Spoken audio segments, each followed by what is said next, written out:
ನಾರಾಯಣಂ ಸುರಗುರುಂ ಜಗದೇಕನಾಥಂ ಭಕ್ತಪ್ರಿಯಂ ಸಕಲಲೋಕನಮಸ್ಕೃತಂ ಚ ತ್ರೈಗುಣ್ಯವರ್ಜಿತಮಜಂ ವಿಭುಮಾದ್ಯಮೀಶಂ ವಂದೇ ಭವಘ್ನಮರಾಸುರಸಿದ್ಧವಂದ್ಯಂ ನಾರಾಯಣಂ ನಮಸ್ಕೃತ್ಯ ನರಂ ಚೈವ ನರೋತ್ತಮಂ ದೇವೀಂ ಸರಸ್ವತೀಂ ವ್ಯಾಸಂ ತತೋ ಜಯಮುದೀರಯೇ. ಸ್ವಸ್ತ್ಯಸ್ತು ಸತಾಂ. ಹರಿ ಓಂ. ಭೀಷ್ಮ ಪರ್ವದ ಸುಮಾರು 69-70 ಅಧ್ಯಾಯಗಳನ್ನು ನಾವು ಯುದ್ಧದ ವರ್ಣನೆ ಹಿನ್ನೆಲೆಯಲ್ಲಿ ನೋಡಿದ್ವಿ. ಅಂದ್ರೆ ಸಂಜಯ ಬಂದು ಧೃತರಾಷ್ಟ್ರನಿಗೆ 10 ದಿವಸದಲ್ಲಿ ಆದ ಕಥೆಯನ್ನು ಹೇಳ್ತಾ ಇದ್ದಾನೆ. ಅದರಲ್ಲಿ ಪ್ರಧಾನವಾದ ಮೊದಲ ಭಾಗ ಇದ್ದದ್ದು ಗೀತೆ. ಅಂದ್ರೆ ಯುದ್ಧ ಶುರುವಾಗುವ ಮುಂಚೆ ಕೃಷ್ಣನ ಉಪದೇಶ ಏನು ಅಂತ ಹೇಳಬೇಕಾಯ್ತು. ಅದಾದ್ಮೇಲೆ ಒಂದೊಂದೇ ದಿವಸದ ಯುದ್ಧವನ್ನು ಹೇಳ್ತಾ ಬರ್ತಾ ಇದ್ದಾನೆ. ಆ ಯುದ್ಧದಲ್ಲಿ ಪಾಂಡವರಿಗೆ ಹೆಚ್ಚು ಕಮ್ಮಿ ಒಂದು ರೀತಿಯಲ್ಲಿ ಯುದ್ಧ ಆಗುವಾಗ ಆ ಕಡೆಯಿಂದನೂ ಯಾರು ಅಂದ್ರೆ ಮುಖ್ಯ ವ್ಯಕ್ತಿಗಳನ್ನ ಕಳ್ಕೊಂಡದ್ದು ಅಂತಿಲ್ಲ. ಆದ್ರೆ ಈಚೆಯಿಂದ ಭೀಮನ ಕೈಗೆ ಸಿಕ್ಕಿದವರು ಕೆಲವರು ನಾಶ ಆಗಿದ್ದಾರೆ. ಹೀಗೆ ವ್ಯತ್ಯಾಸದಿಂದ ಒಂದಲ್ಲ ಒಂದು ದಿವಸ ಆ ಕಡೆಗೂ ಗೆಲುವಿಲ್ಲ, ಈ ಕಡೆಗೂ ಗೆಲುವಿಲ್ಲ ಅನ್ನುವ ಹಾಗೆ ಯುದ್ಧದ ತೀವ್ರವಾದ ಘಟನೆ ನಡೀತಾ ಇತ್ತು. ಹೀಗೆ ಯುದ್ಧದ ವರ್ಣನೆಯಲ್ಲಿ ಯುದ್ಧ ಅಂದ್ರೆ ನಮ್ಮ ಈ ಅಂದ್ರೆ ಪ್ರಯತ್ನ ತಪ್ಪಲ್ಲ. ಏನಾಯ್ತು, ಯಶೋಪ್ರ ಅಥವಾ ರಮಾನಂದ್ ಸಾಗರ್ ಅವರೆಲ್ಲ ಅವರಿಗೆ ಎಷ್ಟು ಅರ್ಥ ಆಯ್ತೋ ಮತ್ತು ಅವರಿಗೆ ಆಗ ಟೆಕ್ನಾಲಜಿ ಎಷ್ಟು ಬಳಕೆಗಿತ್ತೋ ಅಷ್ಟು ಅವ್ರು ಬಳಸ್ಕೊಂಡು ಆ ಕಥೆಯನ್ನ ನಿರೂಪಣೆ ಮಾಡಿದ್ದಾರೆ. ಕಥೆಯಲ್ಲಿ ಏನು ಸಮಸ್ಯೆ ಇಲ್ಲ. ಆದ್ರೆ ಈ ಯುದ್ಧ ಮಾಡುವಾಗ ಅವರಿಗೆ ಇಡೀ ರಣರಂಗವನ್ನ ಕ್ಯಾಮರಾದಲ್ಲಿ ಬಳಸ್ಕೊಳ್ಳೋದು ಕಷ್ಟ. ಅದಕ್ಕೇನಾಯ್ತು ಅಂದ್ರೆ ಅವ್ರು ಒಂದ್ ಕಡೆ ನಿಂತಿರ್ತಾರೆ, ಜಪ ಮಾಡ್ತಾರೆ 10 ನಿಮಿಷ, ಎದುರುಗಡೆ ಅವನಿಗೆ ಹೊಡಿತಾರೆ, ಅದು ಸುರುಸುರು ಬತ್ತಿ ತರ 2 ಹೊಡಿಯತ್ತೆ ಅನ್ನೋ ತರ ಇವತ್ತು ನೋಡುವಾಗ ಒಂಥರ ವಿಚಿತ್ರ ಅನ್ಸುತ್ತೆ. ಆಗಕ್ಕೆ ಅದು ಬಹಳ ಮನುಷ್ಯನಿಗೆ ಮುಟ್ಟಿತ್ತು. ಆ ಕಾಲದ ಜನಕ್ಕೆ ಹಿಡಿದಿಟ್ಟು ಕೂಡಿಸಿತ್ತು. ಯಾರೋ ಒಬ್ಬರ ಮದುವೆ ಭಾನುವಾರದ ದಿವಸ 9ವರೆಗೆ ಅವರಿಗೆ ಮುಹೂರ್ತ ಇತ್ತು. ಮದುವೆಗೆ ಯಾರು ಬರಲ್ಲ ಅಂದ್ಬಿಟ್ರು.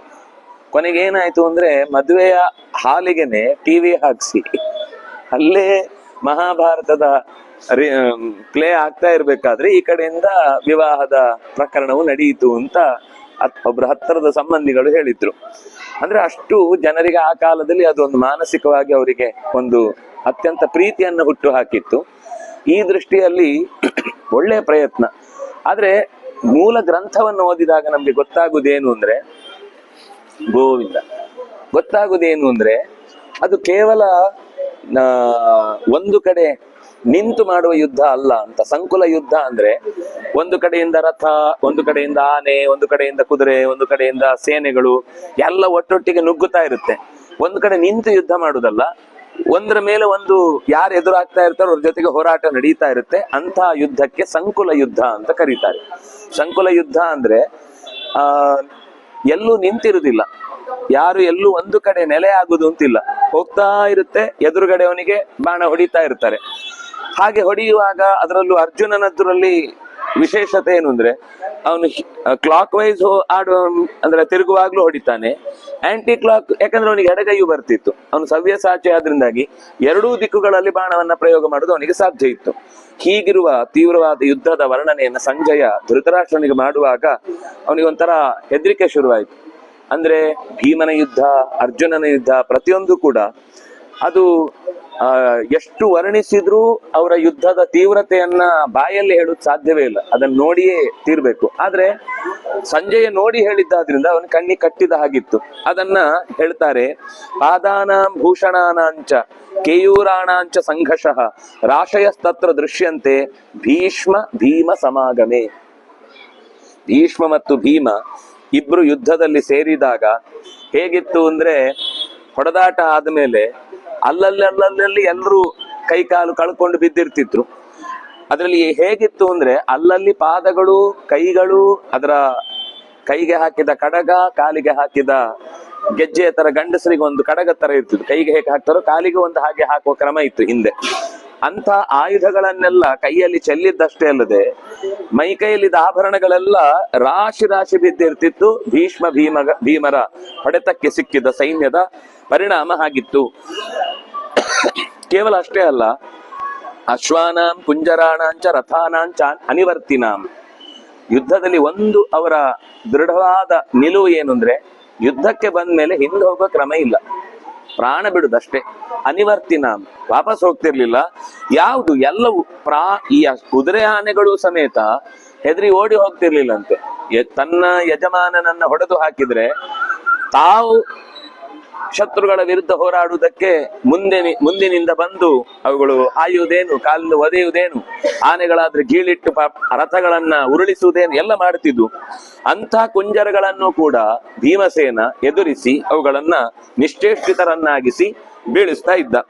ಸಂಘಾತಾಸ್ಮ ಪ್ರದರ್ಶಂತೆ ತತ್ರ ವಿಷಾಂಪತೆ, ಒಂದು ರಾಶಿ ರಾಶಿ ಬಿದ್ದಿರ್ತಿತ್ತು ಶರೀರಗಳ, ಪ್ರಾಣಿಗಳ ಶರೀರ, ರಥದ ಮುರಿದು ಹೋದ ಭಾಗಗಳು ಎಲ್ಲ ಒಂದೊಂದು ಕಡೆ ಬಿದ್ದಿರ್ತಿತ್ತು. ಮುಷ್ಟಿಭಿರ್ಜಾನುಭಿಶ್ಚೈವ ತಲೈಶ್ಚೈವ ವಿಷಾಂಪತೆ ಅನ್ಯೋನ್ಯಂ ಜಗ್ನಿರೇ ವೀರಾಹ ತಾವಕಾ ಪಾಂಡವೈ ಸಹ. ನಿನ್ನವರು ಈ ಬಾಣದ ಹೊಡೆತದಿಂದ ಯುದ್ಧ ಆದಮೇಲೆ ರಥ ಕಳಚಿ ಬೀಳುತ್ತೆ, ಮೇಲಿನ ಧ್ವಜ ಬೀಳುತ್ತೆ, ಮಧ್ಯದ ರಥದ ಚಕ್ರಗಳು ತುಂಡಾಗಿ ಹೋಗ್ತವೆ, ಸಾರಥಿ ಬಿದ್ದೋಗ್ತಾನೆ, ಕುದುರೆಗಳು ಚಲ್ಲಾಪಿಲಿ ಆಗ್ತವೆ, ಆಗ ನೆಲಕ್ಕೆ ಬೀಳ್ತಾರೆ. ಆದ್ರೆ ನೆಲಕ್ಕೆ ಬೀಳುವಾಗ ಅವರು ನಾವು ಬಸ್ಸಿನಿಂದ ಎಗರುವಾಗ ಬಿದ್ದ ಹಾಗೆ ಬೀಳುವುದಲ್ಲ, ಅವ್ರು ಹಾರಿ ಮತ್ತೆ ವಾಪಸ್ಸು ಈ ಮುಂದೆ ಯುದ್ಧಕ್ಕೆ ಹೇಗೆ ಸಿದ್ಧ ಆಗ್ಬೇಕು ಹಾಗೆ ರೆಡಿ ಆಗ್ಬಿಡ್ತಾರೆ. ಏನ್ ಸಿಗುತ್ತೋ ಅದರನ್ನ ಇಟ್ಕೊಂಡು ಯುದ್ಧಕ್ಕೆ ಹೊರಡ್ತಾರೆ. ರಥದ ಚಕ್ರ ಸಿಕ್ತು ಅಂದ್ರೆ ಅದೇ ಯುದ್ಧಕ್ಕೆ, ಎಲ್ಲೋ ಯಾರದೋ ಬಿದ್ದ ಗದೆ ಸಿಕ್ತು ಅಂದ್ರೆ ಅದೇ, ಖಡ್ಗ ಸಿಕ್ತು ಅಂದ್ರೆ ಅದೇ. ಹಾಗೆ ಪರಸ್ಪರ ಕೈಯಲ್ಲಿ ಸಿಕ್ಕಿದ ಗದಾಭಿಹಿ ಅಸಿಬಿಹಿ ಪ್ರಾಸೈಹಿ ಬಾಣೈಹಿ ನತ ಪರ್ವಭಿಹಿ, ಕೆಲವೊಂದ್ಸರ್ತಿ ಆ ಬೆಂಡಾಗಿರ್ತಿತ್ತಂತೆ, ಆದ್ರೆ ಅದನ್ನೇ ಯುದ್ಧಕ್ಕೆ ಬಳಸಿ ಏನ್ ಸಿಗುತ್ತೋ ಅದು ಯುದ್ಧಕ್ಕೆ ಉಪಯೋಗಿಸ್ಲಿಕ್ಕೆ ಬರ್ಬೇಕು. ಸಂಕುಲ ಯುದ್ಧ ಅಂದ್ರೆ ಅದು ಒಂದು. ಯಾವ ಹೊತ್ತಿಗೆ ಯಾರ ಹತ್ರ ಯಾವ ಆಯುಧ ಇರುತ್ತೆ ಅಂತ ಹೇಳಲಿಕ್ಕೆ ಬರಲ್ಲ, ಸಿಕ್ಕಿದ ಆಯುಧದಿಂದ ಯುದ್ಧ ಮಾಡ್ಲಿಕ್ಕೆ ಬರ್ಬೇಕು. ಇಲ್ಲ ನಾನು ಕತ್ತಿಯಿಂದ ಮಾತ್ರ ಯುದ್ಧ ಮಾಡಿ ಗೊತ್ತು, ನನ್ನ ಕತ್ತಿ ಮುರಿದೋಯ್ತು, ನಾನು ಈಗ ಯುದ್ಧ ಮಾಡಲ್ಲ ಅಂತ ಓಡ್ಲಿಕ್ಕಾಗಲ್ಲ. ಏನ್ ಸಿಗುತ್ತೋ ಅದ್ರ ಜೊತೆಗೆ ಯುದ್ಧ ಮಾಡ್ಬೇಕು. ಹಾಗೆ ಯುದ್ಧ ಮಾಡಿ ಅದು ಬಿದ್ದೋಯ್ತು ಅಂದ್ರೆ ಆಗ ಮುಷ್ಟಿಬಿಹಿ ಗುದ್ದಾಟ, ಜಾನುಬಿಹಿ ಕಾಲಿನಿಂದ ಮಂಡಿಯಿಂದ ಒದೆಯುವಂತಹದ್ದು, ತಲೈಹಿ ಕೈಯಿಂದ ಎದೆಗೆ ಬಾರಿಸುದು, ಅಂಗೈಯಿಂದ ಬಾರಿಸುದು. ಹೀಗೆ ತಮ್ಮ ಕೊನೆಗೆ ಯಾವುದು ಸಿಗುತ್ತೋ ಅದರಿಂದಲೇ ಪರಸ್ಪರ ಯುದ್ಧ ತೀವ್ರವಾದ ಸ್ಥಿತಿಗೆ ಹೊರಟು ಹೋಯಿತು. ಇಷ್ಟು ಯುದ್ಧ ಆಗುವಾಗ ಬಹಳ ಜನ ಬಿದ್ದೋದ್ರು. ಘೋರಮಾಯೋಧನಂ ಯಜ್ಞೆ, ಸಾಮಾನ್ಯ ಯುದ್ಧ ಅಲ್ಲ, ಎಲ್ಲಿ ನೋಡಿದ್ರು ಯಾರು ಸುಮ್ಮನೆ ಕೂತಿಲ್ಲ. ಕೊನೆ ತನಕನು ಪ್ರಾಣ ಹೋಗುವ ತನಕವೂ ಕೂಡ ನಾವು ನಮ್ಮ ಅಸ್ತಿತ್ವವನ್ನು ಉಳಿಸಿಕೊಳ್ಬೇಕು ಅನ್ನುವ ಹಠಕ್ಕೋಸ್ಕರ ಯುದ್ಧದಲ್ಲಿ ತೊಡಗಿದ್ರು. ವಿರಥಾ ಹರತಿನಾಶ್ಚಾತ್ರ ನಿಸ್ತ್ರಿಂಶ ವರಧಾರಿಣ ಅನ್ಯೋನ್ಯಮ ಅಭಿಧಾವಂತಹ ಪರಸ್ಪರ ವಧೈಷಿಣ. ಎಲ್ಲರ ಗುರಿ ಇದ್ದದ್ದು ನನ್ನ ಎದುರುಗಡೆ ಇರುವವನನ್ನ ನಾನು ಮುಗಿಸ್ಬೇಕು. ಅವನ ಆಲೋಚನೆನೂ ಹಾಗೆ, ಇವನ ಆಲೋಚನೆನೂ ಹಾಗೆ.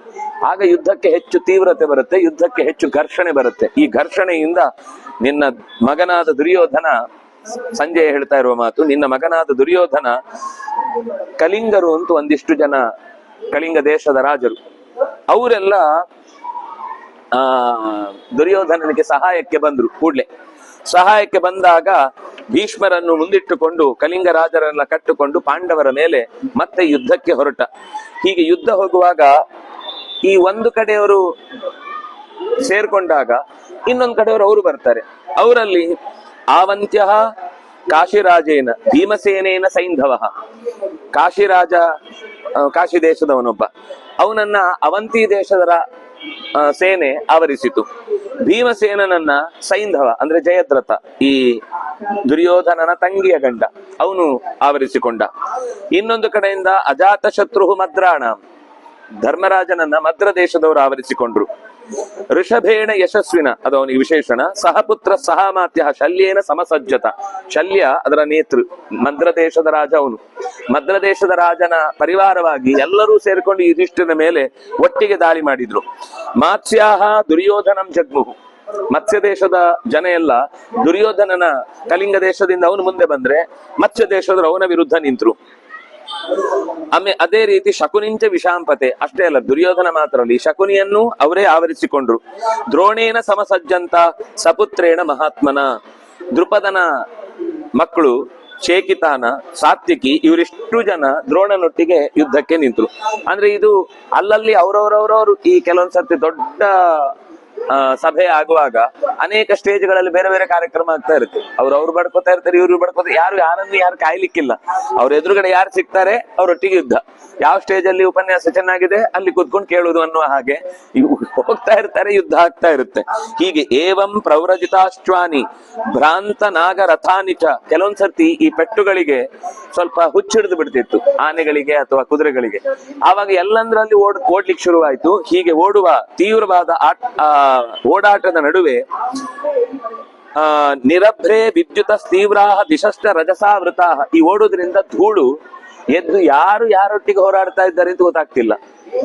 ಸರ್ತಿ ಯಾರದ್ದೋ ಪೆಟ್ಟು ಯಾರಿಗೋ ಬೀಳ್ತಿತ್ತು, ನಮ್ಮವರೇ ಹೊಡೆದು ಹಾಕುವಂತ ಪ್ರಸಂಗಗಳು ಬರ್ತಿತ್ತು. ಅಂತಹ ಸಂದರ್ಭದಲ್ಲಿ ದೃಷ್ಟದ್ಯುಮ್ನನು ಕೂಡ ಯುದ್ಧಕ್ಕೆ ಎದುರು ನಿಂತ. ದ್ರೋಣಾಚಾರ್ಯರ ಜೊತೆ ಈ ಯುದ್ಧದ ತೀವ್ರತೆಯನ್ನ ಗಮನಿಸಿ ದ್ರೋಣಾಚಾರ್ಯರು ಒಂದು ವ್ಯೂಹವನ್ನ ತಯಾರು ಮಾಡಿದ್ರು. ಇದು ನಾವು ಹೀಗೆ ಬಿಟ್ರೆ ಒಬ್ಬೊಬ್ರು ಒಂದು ಕಡೆ ನಿಂತು ನಮ್ಗೆ ಯಶಸ್ಸು ಸಿಗ್ಲಿಕ್ಕೆ ಕಷ್ಟ ಆಗುತ್ತೆ. ಅದಕ್ಕೋಸ್ಕರ ಒಂದು ದೊಡ್ಡ ವ್ಯೂಹವನ್ನ ತಮ್ಮವರಿಗೆಲ್ಲ ಸೂಚನೆ ಮಾಡಿ ವ್ಯೂಹವನ್ನ ರಚನೆ ಮಾಡಿದ್ರು. ವ್ಯೂಹನ ರಚನೆ ಮಾಡಿದ ಉದ್ದೇಶ ಏನು ಅಂದ್ರೆ, ಯಾರನ್ನ ನಾವು ಗುರಿಯಾಗಿಟ್ಟುಕೊಂಡಿರ್ತೇವೋ ಅವರು ಒಳಗುಳಿಯುವ ಹಾಗೆ ಮಾಡ್ಬೇಕು. ಯಾರು ನಮಗೆ ಬೇಡವೋ ಅವರನ್ನ ಯುದ್ಧ ಮಾಡ್ತಾ ಮಾಡ್ತಾ ಹೊರಗೆ ಕರ್ಕೊಂಡು ಹೋಗಿ ಅವರನ್ನ ಬ್ಲಾಕ್ ಮಾಡಿಬಿಡುದು. ಈ ಯುದ್ಧದಲ್ಲೆಲ್ಲ ತುಂಬಾ ಇಂಥ ತಂತ್ರಗಳೆಲ್ಲ ಇರ್ತವೆ. ಇತ್ತೀಚೆಗೆ ಇಂಥ ತಂತ್ರಗಳನ್ನೆಲ್ಲ ಸ್ವಲ್ಪ ಈಗಿನ ಹೊಸ ಸಿನಿಮಾಗಳೆಲ್ಲ ಬಳಸ್ಕೊಳ್ತಾರೆ. ನಮ್ಗೆ ಅದು ಬಾಹುಬಲಿಯಲ್ಲೂ ಒಂದೆರಡು ಅಂತ ದೃಶ್ಯಗಳನ್ನ ತಗೊಂಡಿದ್ದಾರೆ. ಆದ್ರೆ ಅದಕ್ಕಿಂತ ಹೆಚ್ಚು ರೆಡ್ ಕ್ಲಿಫ್ ಅಂತ ಒಂದು ಬಹುಶಃ ಚೈನಾದಿರ್ಬೇಕು ಒಂದು ಸಿನಿಮಾ. ಅದರಲ್ಲಿ ಅವರು ಈ ಏನು ವ್ಯೂಹಗಳನ್ನ ಅತ್ಯಂತ ಬಹಳ ಒಂದು ಕ್ರಮವಾಗಿ ಯಾರ್ಯಾರು ಎಲ್ಲೆಲ್ಲಿ ನಿಂತ್ರೆ ಅದು ಹೇಗ್ ಕಾಣುತ್ತೆ. ಈಗ ಅಲ್ಲಿ ಗರುಡ ವ್ಯೂಹ ಅಂತಿದ್ರೆ ನೀವು ಇಡೀ ಕೈಯನ್ನು ಹೀಗೆ ಹಿಡಿದು ನಿಂತ್ರೆ ಆ ಸೈನ್ಯ ಹಾಗೆ ಕಾಣುತ್ತೆ. ಅದು ಹೀಗ್ ಬರ್ತಾ ಬರ್ತಾ ಬರ್ತಾ ಇದು ಎದುರುಗಡೆ ಬಂದದ್ದು ಕಾಣಿಸ್ತಾ ಇರುತ್ತೆ, ಇದು ಗೊತ್ತೇ ಆಗುದಿಲ್ಲ ಬಂದದ್ದು. ನೀವು ಇಲ್ಲಿ ಬಂದಾಗ ಇಡೀ ಕವರ್ ಆಗ್ಬಿಡುತ್ತೆ, ಅಷ್ಟು ಜನ ಒಳಗೆ ಹೋದವರು ಮತ್ತೆ ಹೊರಗೆ ಹೋಗ್ಲಿಕ್ಕೆ ಆಗಲ್ಲ. ಆತರ ಒಂದೊಂದು ಸೂಚಿ ಮುಖ ಅಂತ ಅದು ಕಡ್ಡಿ ತರ ಬರ್ತಾ ಇರುತ್ತೆ. ಕಡ್ಡಿ ತರ ಬರುವುದು ಅಂದ್ರೆ ಒಳಗೆ ಹೋಗುವಾಗ ಅದು ಬಹಳ ಉದ್ದ ಇರುತ್ತೆ. ಒಳಗೆ ಹೋದವರು ಇಡೀ ಅಷ್ಟು ಜನ ಒಟ್ಟಾದ್ರೆ ಹೊರಗೆ ಇರುವ ದೊಡ್ಡ ವ್ಯೂಹವನ್ನೇ ಭೇದಿಸಿಕೊಂಡು ಹೊರಗೆ ಬರ್ತಾರೆ. ಅದಕ್ಕೆ ಸೂಚಿ ವ್ಯೂಹ ಅಂತ ಕರೀತಾರೆ, ಸೂಚಿ ಮುಖ ಅಂತ ಕರೀತಾರೆ. ಇಂಥ ಒಂದೊಂದು ಬಗೆಯ ವ್ಯೂಹದಿಂದ ದ್ರೋಣಾಚಾರ್ಯರು ಇಡೀ ಪಾಂಡವರ ಸೇನೆಯನ್ನ ಮಟ್ಟ ಹಾಕುವುದಕ್ಕೆ ಬೇಕಿರುವಂತಹ ವ್ಯವಸ್ಥೆಯನ್ನು ಮಾಡಿದ್ರು. ಆವಾಗ ಭಗ್ನ ಚಕ್ರ ಅಕ್ಷನೀಡಾಹ ನಿಪಾತಿತ ಮಹಾಧ್ವಜಾಹ ಹತಾಶ್ವಾಹ ಪೃಥಿವೀಂ ಜಗ್ಮುಹು ತತ್ರ ಮಹಾರಥ. ಒಟ್ಟು ಏನ್ ಕಾಣಿಸ್ತಿತ್ತು ಅಂದ್ರೆ ಅಲ್ಲಲ್ಲಿ ರಥಗಳ ಧ್ವಜಗಳು ಹಾರೋಗ್ಬಿಡ್ತಿದ್ವು. ಅದು ಸೀದಾ ಗಾಳಿಯಲ್ಲಿ ಮತ್ತೆ ನಿಲ್ಲಿಕ್ಕೆ ಜಾಗ ಇಲ್ಲ, ಅಲ್ಲಿಗೆ ಹಾರೋಗ್ಬಿಡ್ತಿತ್ತು. ಇನ್ನು ಕುದುರೆಗಳೆಲ್ಲ ಎಲ್ಲೆಲ್ಲೋ ಓಡಾಡ್ತಾ ಇದ್ವು. ಹೀಗೆ ರಥದ ಅಸ್ತಿತ್ವದ ಒಂದೊಂದು ಭಾಗ ಒಂದೊಂದು ಕಡೆ ಚೆಲ್ಲಾಪಿಲ್ಲಿಯಾಗಿ ಬಿದ್ದದ್ದನ್ನ ಗಮನಿಸಿದ್ರು. ಕೊನೆಗೆ ಯಾರತ್ರ ಯುದ್ಧ ಮಾಡಿದ್ರು ಕೂಡ ಈ ಭೀಮನ ಹತ್ರ ಯುದ್ಧ ಮಾಡ್ಲಿಕ್ಕೆ ಆಗ್ತಿಲ್ಲ. ಅವನು ಯುದ್ಧಕ್ಕೆ ಯಾವುದೇ ಒಂದು ಅಸ್ತ್ರ ಹಿಡ್ಕೊಳ್ಳುದು ಅಂತ ಇಲ್ವೇ ಇಲ್ಲ, ಅವನಿಗೆ ಸಿಕ್ಕಿದ್ದನ್ನ ಅಸ್ತ್ರವಾಗಿಸ್ತಾ ಇದ್ದ. ಆಗ ಸೈಂಧವಂಚ ಮಹೇಶ್ವಾಸಂ ಸಾಮಾತ್ಯಂ ಸಹ ಬಂಧುಭಿ ಪ್ರಾಚ್ಯಾಂಶ್ಚ ದಾಕ್ಷಿಣಾತ್ಯಾಂಶ್ಚ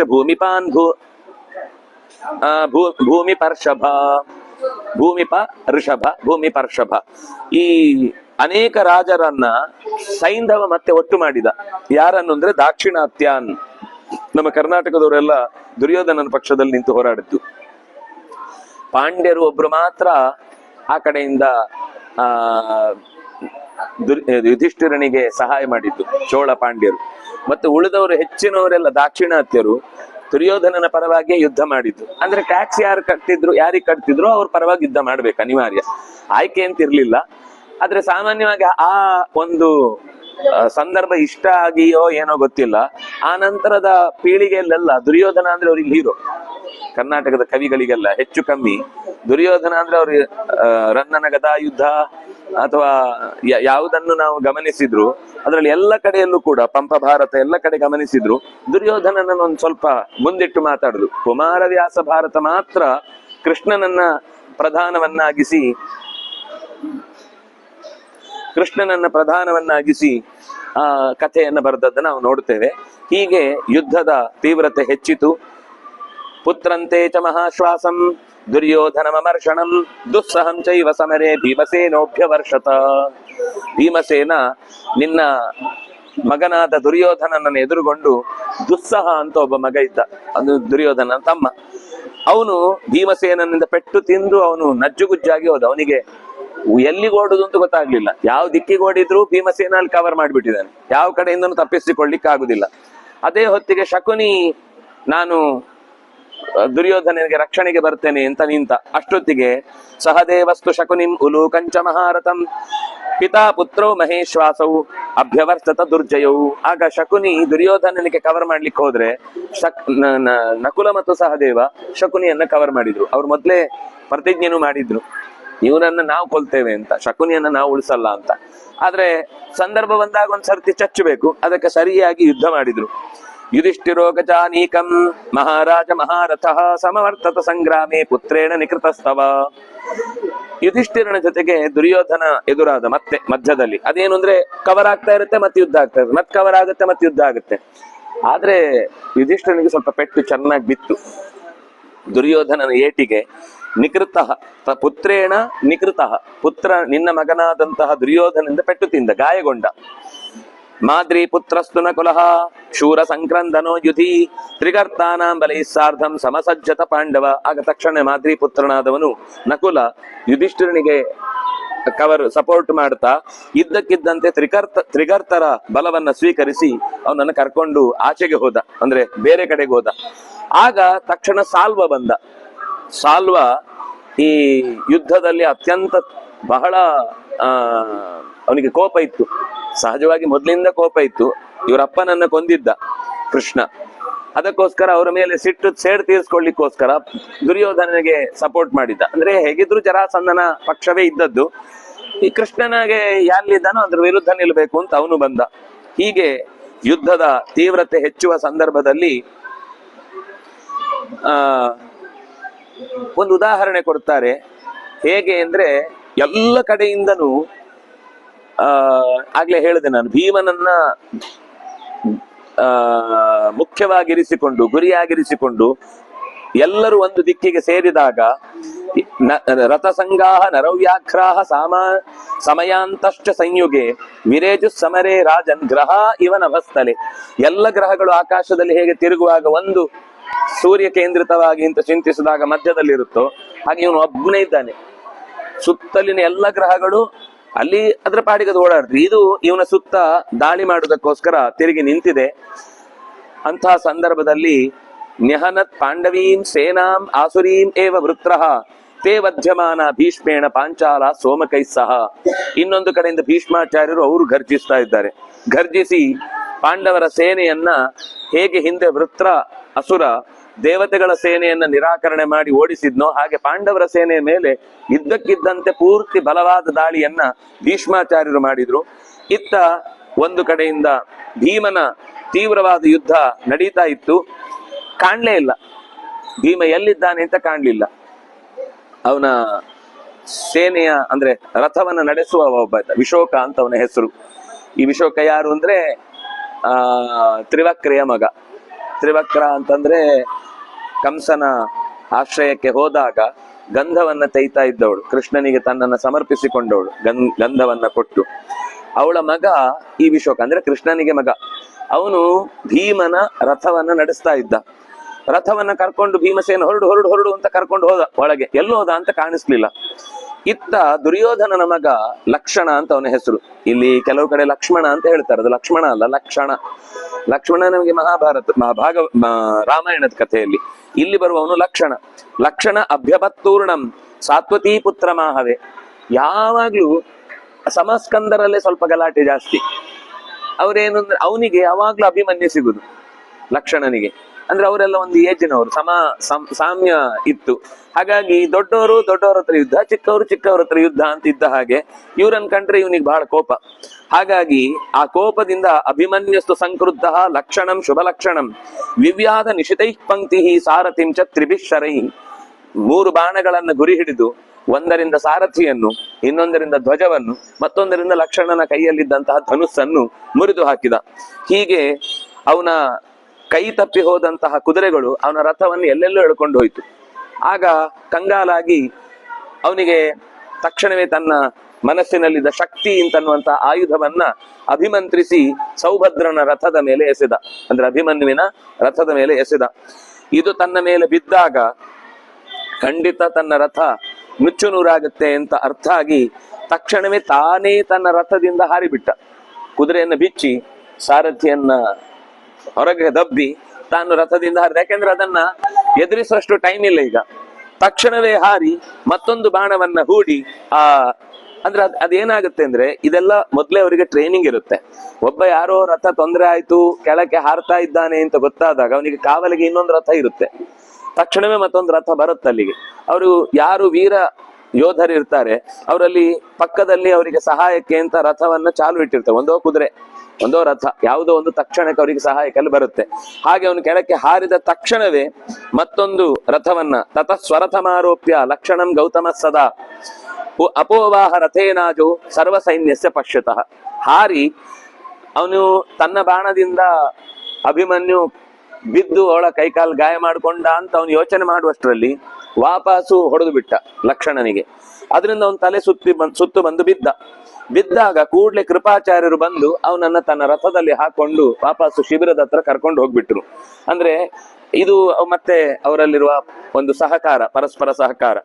ನಾವು ಕೃಷ್ಣನ ಯುದ್ಧದಲ್ಲೂ ಅಂದ್ರೆ ಸಾಲ್ವನ ಯುದ್ಧದಲ್ಲೂ ಪ್ರದ್ಯುಮ್ನ ಮೂರ್ಛೆ ಬಿದ್ದಾಗ ತಕ್ಷಣವೇ ಅವನ ಸಾರಥಿ ಪ್ರದ್ಯುಮ್ನನ್ನು ಕರ್ಕೊಂಡು ಹೋಗ್ತಾನೆ. ಅವ್ನು ಬೈತಾನವನು, ರಥದಿಂದ ಬೆನ್ನು ತೋರಿಸುವುದು ಅಂತ, ಯುದ್ಧಕ್ಕೆ ಬೆನ್ನು ಕೊಡುವುದು ಅಂದ್ರೆ ಅದು ನಮ್ಮ ಯಾದವರಲ್ಲಿ ಒಂದು ಕೆಟ್ಟ ಘಟನೆ ಜೀವನದಲ್ಲಿ. ಆಗಬಾರ್ದು, ನಾನು ವಾಪಸ್ ಬರ್ತೇನೆ ಅಂತ ಬರ್ತಾನೆ. ಹಾಗೆ ಅವ್ರು ಯಾರು ಕ್ಷತ್ರಿಯರು ಪ್ರಾಣ ಹೋದ್ರೂ ಕೂಡ ಅಲ್ಲಿ ರಣರಂಗದ ಮಧ್ಯದಲ್ಲಿ ಹೋಗ್ಬೇಕು ಹೊರತು ಶಿಬಿರಕ್ಕೆ ಬಂದು ಪ್ರಾಣ ಹೋಗುದಲ್ಲ. ಎಷ್ಟೇ ಗಾಯ ಆಗ್ಲಿ ಏನೇ ಆಗ್ಲಿ ಉಸಿರಿರುವ ತನಕ ಹೋರಾಟ ಅಂತ. ಹೀಗೆ ತೀವ್ರವಾದ ಯುದ್ಧ ಒಂದು ಕಡೆ ನಡೆಯುವಾಗ ದೃಷ್ಟದ್ಯುಮ್ನ ಎಲ್ಲ ಕಡೆಯಿಂದ ಹುಡುಕ್ತಾನೆ. ಇವನು ಭೀಮಸೇನೆಯಲ್ಲಿ ಅಂತ ಹುಡ್ಕೊಂಡು ಬಂದ್ರೆ ಅವನ ರಥ ಮಾತ್ರ ನಿಂತಿರುತ್ತೆ, ಅಲ್ಲಿ ಯಾರು ಕಾಣಿಸ್ಲಿಲ್ಲ. ವಿಶೋಕನ ಹತ್ರ ಕೇಳಿದೆ ಎಲ್ಲಿ ಹೋಗಿದ್ದಾನೆ ಅಂತ. ಅದಕ್ಕೆ ಅವನು ಹೇಳ್ತಾನೆ, ಈ ದುರ್ಯೋಧನನ ಒಂದಿಷ್ಟು ಜನ ತಮ್ಮಂದ್ರು ಒಟ್ಟು 9-11 ಜನ ಒಟ್ಟಿಗೆ ಬರ್ತಾರೆ ಅವನ ಮೇಲೆ ಅಟ್ಯಾಕ್ ಮಾಡ್ಲಿಕ್ಕೆ. ಆಗ ಅವ್ರು ಅಟ್ಯಾಕ್ ಮಾಡಿದ್ರೆ ನಿನಗ್ ತೊಂದರೆ ಆಗತ್ತೆ ಅಂತ ನನ್ನ ಹತ್ರ ಹೇಳಿದ್ದವನು. ನಿಂಗೆ ತೊಂದರೆ ಆಗುತ್ತೆ, ನಾನೇ ಕೆಳಗೆ ಹೋಗಿ ನೋಡ್ಕೊಂಡ್ ಬರ್ತೇನೆ, ನೀನ್ ಇಲ್ಲೇ ಸುಮ್ನೆ ನಿಂತಿರು, ನೋಡ್ತಾ ಇರು ಅಂತ. ಅದೇನ್ ಮಾಡಿದರೆ ಅವನನ್ನು ಬೇಕು ಅಂತ ಕೆಣಕ್ಲಿಕ್ಕೆ ಅವ್ರು ಬಂದದ್ದು. ಅವನ ರಥ ಸಮೇತ ಬರ್ತಾನೆ ಅನ್ಕೊಂಡ್ರು, ಆದ್ರೆ ಅವನ ರಥ ನಿಲ್ಸಿ ನಡ್ಕೊಂಡು ಬಂದ. ಅವ್ರಿಗೆ ಇನ್ನೂ ಖುಷಿ ಆಯ್ತು. ಒಬ್ಬನೇ ಬಂದ್ರೆ ಎಲ್ಲಾ ರೀತಿಯಿಂದನೂ ಅವನನ್ನ ಮುಗಿಸ್ಬಿಡ್ಬಹುದು ಅಂತ.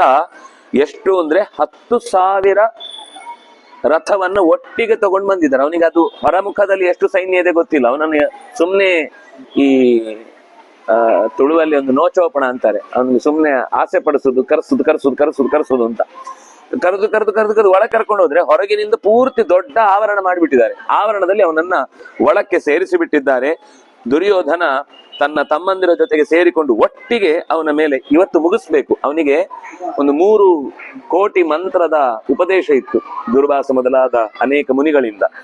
ಆ ಮಂತ್ರದ ಜಪವನ್ನ ಮಾಡಿದ್ ಯಾಕೆ ಅಂದ್ರೆ ಅವನಿಗೆ ಬೇರೆ ಎಷ್ಟೋ ಸಂದರ್ಭದಲ್ಲಿ ಆ ಮಂತ್ರದ ಬಳಕೆಯ ಸಂದರ್ಭಗಳು ಬಂದಿತ್ತು, ಆದ್ರೆ ಅವನು ಎಲ್ಲೂ ಕೂಡ ಅದನ್ನ ಬಳಸಲಿಲ್ಲ. ಯಾಕೆಂದ್ರೆ ಇದು ದುರ್ಯೋಧನ ಭೀಮನನ್ನ ಕೊಲ್ಲಿಕ್ಕೋಸ್ಕರ ನನಗೆ ಈ ಮಂತ್ರದ ಶಕ್ತಿ ಬೇಕು ಅಂತ. ಅಲ್ಲಿ ಅವನು ಅದನ್ನ ಬಳಸ್ಲಿಕ್ಕೆ ಹೋದ್ರೆ ಅದು ಅವನು ಸಿಕ್ಕಿದ್ರೆ ತಾನೆ, ಕೈಗೆ ಸಿಕ್ತಿಲ್ಲ.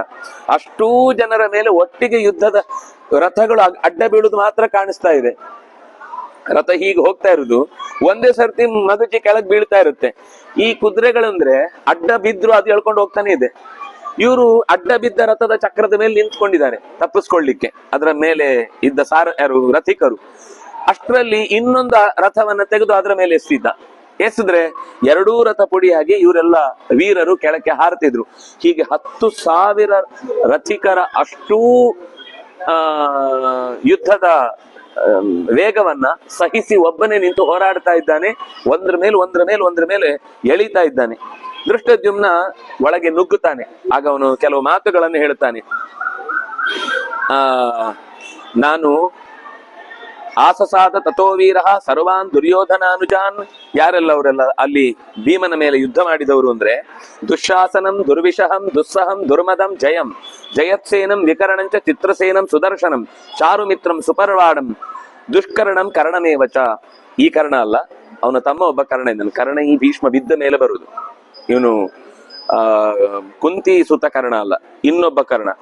ಇವರಿಷ್ಟೂ ಜನ ಒಟ್ಟಿಗೆ ಧಾರ್ತರಾಷ್ಟ್ರರು ಸೇರಿ ಭೀಮನನ್ನ ಅಟ್ಯಾಕ್ ಮಾಡ್ತಾ ಇದ್ದಾರೆ. ಇದನ್ನ ನೋಡಿ ತತಃ ಶತ ಸಹಸ್ರಾಣಿ ರಥಿನಾಂ ಸರ್ವಶಃ ಪ್ರಭೋ ಉದ್ಯತಾನಿ ಶರೈಸ್ತೀವ್ರೈ ತಮೇಕಂ ಪರಿಭೌರಿರೆ. ಅಷ್ಟೂ ಜನ ಒಟ್ಟಿಗೆ ಇವನ ಮೇಲೆ ಬಾಣ ಪ್ರಯೋಗ ಮಾಡ್ತಾ ಇದ್ದಾರೆ ಭೀಮನ ಮೇಲೆ. ಮಾಡಿದ್ರೆ ಅವನು 2 ರಥ ಅಡ್ಡ ಹಿಡ್ಕೊಂಡು ಈಗ ನಿಂತು ಬಿಡೋನು. ಆಮೇಲೆ ಅವ್ರ ಬಾಣ ಒಂದ್ಸರ್ತಿ ಕೈಯಲ್ಲಿ ಹೀಗೆ ವಾಪಸ್ ತೆಗೆಯುವಷ್ಟರಲ್ಲಿ ಆ ರಥವನ್ನ ಅವರ ಮೇಲೇನೆ ಎಸ್ದು ಬಿಡೋದು. 2ನೇ ಸರ್ತಿ ಅವರು ಬಾಣ ತೆಗೆಯುವಾಗ ಭೀಮ ಕಾಣಿಸ್ತಿಲ್ಲ, ಯಾಕೆಂದ್ರೆ ಅವರ ರಥವನ್ನ ಎತ್ತಿ ಹಿಡಿದು ಬಿಡ್ದಿದ್ದಾನೆ. ಯಾರು ರಥವನ್ನ ನಿಲ್ಲಿಸಿಕೊಂಡು ಅವನ ಮೇಲೆ ಬಾಣ ಪ್ರಯೋಗ ಮಾಡ್ಬೇಕು ಅಂತಿದ್ರು ಅವರ ರಥ ಭೀಮ ಕಾಣಿಸ್ತಿಲ್ಲ. ಎಲ್ಲಿ ಅಂದ್ರೆ 2 ರಥ ಎತ್ತಿ ಹಿಡಿದು ಬಿಟ್ಟಿದ್ದಾನೆ, ಆ ಕಡೆಯಿಂದ ಒಂದು ಈ ಕಡೆಯಿಂದ ಒಂದು. ಅದನ್ನೇ ಮತ್ತೆ ಮುಂದೆ ಇನ್ನೂ ಯುದ್ಧಕ್ಕಾಗಿ ನಿಂತವರ ಮೇಲೆ ಪ್ರಯೋಗ ಮಾಡ್ತಾ ಇದ್ದಾನೆ. ಹೀಗೆ ಅವನ ತೀವ್ರವಾದ ಪ್ರಯೋಗವನ್ನ ಕಂಡು ಆಶ್ಚರ್ಯಪಟ್ಟುಕೊಂಡು ಹೆದರಿಗೆ ಓಡಿ ಹೋದ್ರು ರಾಜರು ಕೆಲವರೆಲ್ಲ. ಆದ್ರೆ ಅಷ್ಟೊತ್ತಿಗೆ ದೃಷ್ಟದ್ಯುಮ್ನ ಬಂದವನು ಅವನ ವೀರಾವೇಶದ ಯುದ್ಧವನ್ನ ನೋಡಿ ಯದಿಯಾಮಿ ವಿನಾ ಭೀಮಂ ಕಿಮ್ಮಾಂ ಕ್ಷತ್ರಂ ವದಿಷ್ಯಸಿ ಏಕಾಯನ ಗತೆ ಭೀಮೆ ಮೈಚಾವಸ್ಥಿತೆ ಯುಧಿ. ಭೀಮಸೇನ ಇಷ್ಟು ದೊಡ್ಡ ಹೋರಾಟವನ್ನು ಒಬ್ಬನೇ ನಡೆಸ್ತಾ ಇದ್ದಾನೆ. ನಾನು ಯಾಕಂದ್ರೆ ಇವರಿಗೆ ನಾಯಕ ಸ್ಥಾನದಲ್ಲಿ ದೃಷ್ಟದ್ಯುಮ್ನ ನಿಂತಿದ್ದಾನೆ. ನಮ್ಮ ಯಜಮಾನನನ್ನ ಏಕಾಂತದಲ್ಲಿ ಬಿಟ್ಟು ಯುದ್ಧದಲ್ಲಿ ನಾನು ಹೀಗೆ ಇಲ್ಲಿ ಯುದ್ಧವನ್ನ ನೋಡಿ ಬೆನ್ನು ಕೊಡುದು ಸರಿಯಲ್ಲ. ಅವನನ್ನು ಬಿಟ್ಟು ನಾನು ಎಲ್ಲಿಗೂ ಹೋಗ್ಲಿಕ್ಕೆ ಸಾಧ್ಯ ಇಲ್ಲ. ನಾನು ಏನು ಆದ್ರೆ ತೊಂದರೆ ಇಲ್ಲ, ನನ್ನನ್ನು ನೋಡ್ಕೊಳ್ಲಿಕ್ಕೆ ಅವನಿದ್ದಾನೋ ಅವನನ್ನು ನೋಡ್ಲಿಕ್ಕೆ ನಾನು ಹೋಗ್ತಿದ್ದೇನೋ ಗೊತ್ತಿಲ್ಲ. ಯುದ್ಧದಲ್ಲಿ ಒಳಗೆ ನಾನು ಅವನ ಜೊತೆಗಿದ್ದೇನೆ ಅಂತ ಅನ್ನೋ ತೃಪ್ತಿ ನನಗೆ ಸಿಕ್ಕಿದ್ರೆ ಸಾಕು. ಅದಕ್ಕೋಸ್ಕರ ನಾನು ನುಗ್ಗುತ್ತೇನೆ ಅಂತ. ಮಮ ಭೀಮಃ ಸಖಾ ಚೈವ, ಅವನು ನನಗೆ ಅತ್ಯಂತ ಮಿತ್ರ. ಭೀಮನನ್ನ ಬಿಟ್ಟು ನನ್ನ ಬದುಕನ್ನ ಚಿತ್ರಿಸಿಕೊಳ್ಳುವುದು ನನಗೆ ಸಾಧ್ಯ ಇಲ್ಲ. ಸಂಬಂಧೀಚ ಮಹಾಬಲ, ನನಗೆ ಸಂಬಂಧಿ ಹೌದು, ನನ್ನ ತಂಗಿಯ ಗಂಡ. ಮಹಾಬಲ, ಅತ್ಯಂತ ಬಲಿಷ್ಠ. ಭುಕ್ತೋಸ್ಮಾನ್ ಭುಕ್ತಿಮಾನ್ ಚಾಹಂ ತಮಪ್ಯರಿ ಅರಿನಿಸೂದನಂ, ಅರಿಗಳನ್ನ ಸದೆಬಡಿಯುವಲ್ಲಿ ಸಮರ್ಥನಾದ ಭೀಮನಿಗೆ ಹೆಗಲಾಗಿ ನಿಲ್ಲುವುದು ನನ್ನ ಈಗಿನ ತಕ್ಷಣದ ಕರ್ತವ್ಯ. ಅದಕ್ಕೋಸ್ಕರ ನಾನು ಒಳಕ್ಕೆ ನುಗ್ಗುತ್ತೇನೆ ಅಂತ ನುಗ್ಗುವಾಗ ಒಂದು ಬೆಂಕಿಯ ಹತ್ರ ಎಲ್ಲಾ ಹಾತೆಗಳು ಬಂದು ನುಗ್ಗಿ ಬಿದ್ರೆ ಹೇಗೆ ರೆಕ್ಕೆ ಸುಟ್ಟುಕೊಂಡು ಅಲ್ಲಲ್ಲೇ ಉದುರಿ ಬೀಳ್ತಾ ಇದ್ದಾವೋ ಹಾಗಿರುವ ಭೀಮನನ್ನ ಕಂಡಂತೆ. ಸದದರ್ಶ ತದಾ ಭೀಮಂ ದಹಂತಂ ರಿಪು ವಾಹಿನೀಂ ವಾತೋ ವೃಕ್ಷ ನಿವ ಬಲಾತ್ ಪ್ರಭಂಜಂತಂ ರಣೇ ರಿಪೂನ್. ಈ ಕಾಳ್ಗಿಚ್ಚು ಹೇಗೆ ಜೋರಾಗಿ ಬೀಸುವ ಗಾಳಿಗೆ ಇಡೀ ಕಾಡನ್ನ ಆಹುತಿ ತೆಗೆದುಕೊಂಡು ಮುಂದಕ್ಕೆ ಮುಂದಕ್ಕೆ ಮುಂದಕ್ಕೆ ನುಗ್ಗುತ್ತ ಅದು ಎಲ್ಲಿ ಹೋಯ್ತೋ, ಅದು ಎಷ್ಟು ದೊಡ್ಡ ಹಸಿ ಮರವೇ ಆಗಿರ್ಲಿ, ಎಷ್ಟು ದೊಡ್ಡ ಬೇರು ಸಹಿತ ಗಟ್ಟಿ ಕೂತ ಮರ ಆಗಿರ್ಲಿ, ಅದು ಬೆಂಕಿ ಸುರುಳಿ ಹಾತಿತ್ತು ಅಂದ್ರೆ ಇಡೀ ಮರವನ್ನ ಎತ್ತಿಕೊಂಡು ಹೋಗುವ ಹಾಗೆ ಭೀಮಸೇನನ ವೇಗಕ್ಕೆ ಅಲ್ಲಿರುವ ರಥದ ಮೇಲೆ ಕೂತಂತಹ ಎಲ್ಲ ಯೋಧರು ಕೂಡ ಮರ ಕಿತ್ತು ಬಿದ್ದಂತೆ ಆ ಗಾಳಿಗೆ ಆ ಬೆಂಕಿಗೆ ಸುಟ್ಟು ಬೂದಿಯಾಗಿ ಹೋಗುವಂತೆ ಕಾಣಿಸ್ತಾ ಇದ್ದಾರೆ. ಆದ್ರೂ ಅಭೀತಾಹ ಸಮವರ್ತಂತ ಶಸ್ತ್ರವೃಷ್ಟ್ಯ ಪರಂತಪ. ಇಷ್ಟಾದ್ರೂ ಶತ್ರುಗಳಲ್ಲಿ ಇದ್ದವರು ಯಾರೂ ಕೂಡ ಇವನ ಆಕ್ರಮಣವನ್ನ ತಡಿಲಿಲ್ಲ ಅಂತ ಆದ್ರೂ ಕೂಡ ಹೆದರ್ಲಿಲ್ಲ. ಮತ್ತೆ ಅವನ ಮೇಲೆ ಪ್ರತಿಯಾಗಿ ಯುದ್ಧವನ್ನ ಮಾಡ್ತಾ ಇದ್ದಾರೆ. ದೃಷ್ಟದ್ಯುಮ್ನನ ಜೊತೆಗೆ ಸೇರಿಕೊಂಡು ತೀವ್ರವಾದ ಯುದ್ಧ ಮಾಡ್ತಾ ಇದ್ದಾನೆ. ಆವಾಗ ಈ ಕಥೆಯನ್ನ ಸಂಜಯ ಹೇಳ್ತಾ ಇದ್ದಾನೆ. ಇವನಿಗೆ ಒಂಥರ ಹೆದರಿಕೆ ಶುರುವಾಗತ್ತೆ ಧೃತರಾಷ್ಟ್ರನಿಗೆ. ಅವನು ಹೇಳ್ತಾನೆ, ಪಾಂಡವಾರ್ಥಾಯ ನಿಯತಂ ದೇವಾಸ್ತತ್ರ ಸಮಾಗತಾಹ ಯುದ್ಧಂತೆ ಮಾಮಕಂ ಸೈನ್ಯಂ ಯಥಾ ಅವಧ್ಯತ ಸಂಜಯ. ನನಗೆ ಡೌಟ್ ಬರ್ತಾ ಇದೆ, ಈ ದೇವತೆಗಳೆಲ್ಲರೂ ಕೂಡ ಬೇಕು ಅಂತ ಪಾಂಡವರ ಜೊತೆಗೆ ಸೇರ್ಕೊಂಡು ನಮ್ಮನ್ನು ಸೋಲಿಸ್ಬೇಕು ಅಂತ. ಇಲ್ಲ ಅಂದ್ರೆ ಅವನು ಬೆಂಕಿ ಆಗುದು ಅಂದ್ರೇನು, ಅಷ್ಟು ವೇಗವಾಗಿ ಹೋಗುವುದು ಅಂದ್ರೇನು, ಸುಂದರ ಗಾಳಿ ಬರುವುದು ಅಂದ್ರೇನು, ಪ್ರಕೃತಿಯ ಎಲ್ಲಾ ವಸ್ತುಗಳು ಅವರಿಗೆ ಸಹಾಯ ಮಾಡ್ಬೇಕಾ? ನನ್ನ ಮಕ್ಕಳಿಗೆ ಯಾರು ಸಹಾಯ ಮಾಡಬಾರ್ದ ದೇವತೆಗಳು? ಆದ್ರೆ ನನಗೆ ಅನ್ನಿಸ್ತಾ ಇದೆ ದೇವತೆಗಳು ಸೇರ್ಕೊಂಡು ಯುದ್ಧ ಮಾಡ್ತಾ ಇದ್ದಾರೆ, ಇದು ಚೀಟಿಂಗ್. ನಮ್ಗೆ ಅವ್ರು ಯುದ್ಧದಲ್ಲಿ ಹೇಳಿದ 7 ಅಕ್ಷೋಹಿಣಿ ಸೈನ್ಯ ಅಂತ, ಆದ್ರೆ ಯುದ್ಧದಲ್ಲಿ ಅವ್ರು ಮಾಡ್ತಾ ಇರೋ ಯುದ್ಧದ ತೀವ್ರತೆ ನೋಡಿದ್ರೆ ಒಬ್ಬೊಬ್ರೇ ಒಂದೊಂದು ಅಕ್ಷೋಹಿಣಿ ಸೈನ್ಯ ಇದ್ದಾಗಿದ್ದಾರೆ. ಅವರಲ್ಲೇ ಎಲ್ಲ ದೇವತೆಗಳು ಸೇರ್ಕೊಂಡು ಯುದ್ಧ ಮಾಡ್ತಾ ಇದ್ದಾರೆ. ಅವರಿಗೆಲ್ಲ ಅಸ್ತ್ರಗಳು ಬೇಗ ಸಿಗ್ತವೆ. ನಮ್ಮ ದ್ರೋಣಾಚಾರ್ಯರು ಕೊಟ್ಟ ಅಸ್ತ್ರಗಳೆಲ್ಲ ಒಂದೊಂದು ಬಾಣ ಒಂದೊಂದೇ ಕೆಲಸ ಮಾಡುತ್ತೆ. ಅವರ ಒಂದೊಂದು ವ್ಯಕ್ತಿ 100 ಜನರ ಕೆಲಸವನ್ನು ಒಟ್ಟಿಗೆ ಆಹುತಿ ತೆಗೆದುಕೊಳ್ತಾ ಇದೆ. ಅಥವಾ ಭಾವ್ಯಮೇವೇದಂ ಹಿ ಸಂಜಯೈತೇನ ಸರ್ವಥಾ ಪುರಾ ಧಾತ್ರ ಯಥಾ ಅಧಿಷ್ಟಂ ತತ್ತಥಾ ನತದನ್ಯಥಾ. ತುಂಬಾ ಒಳ್ಳೆ ಮಾತು.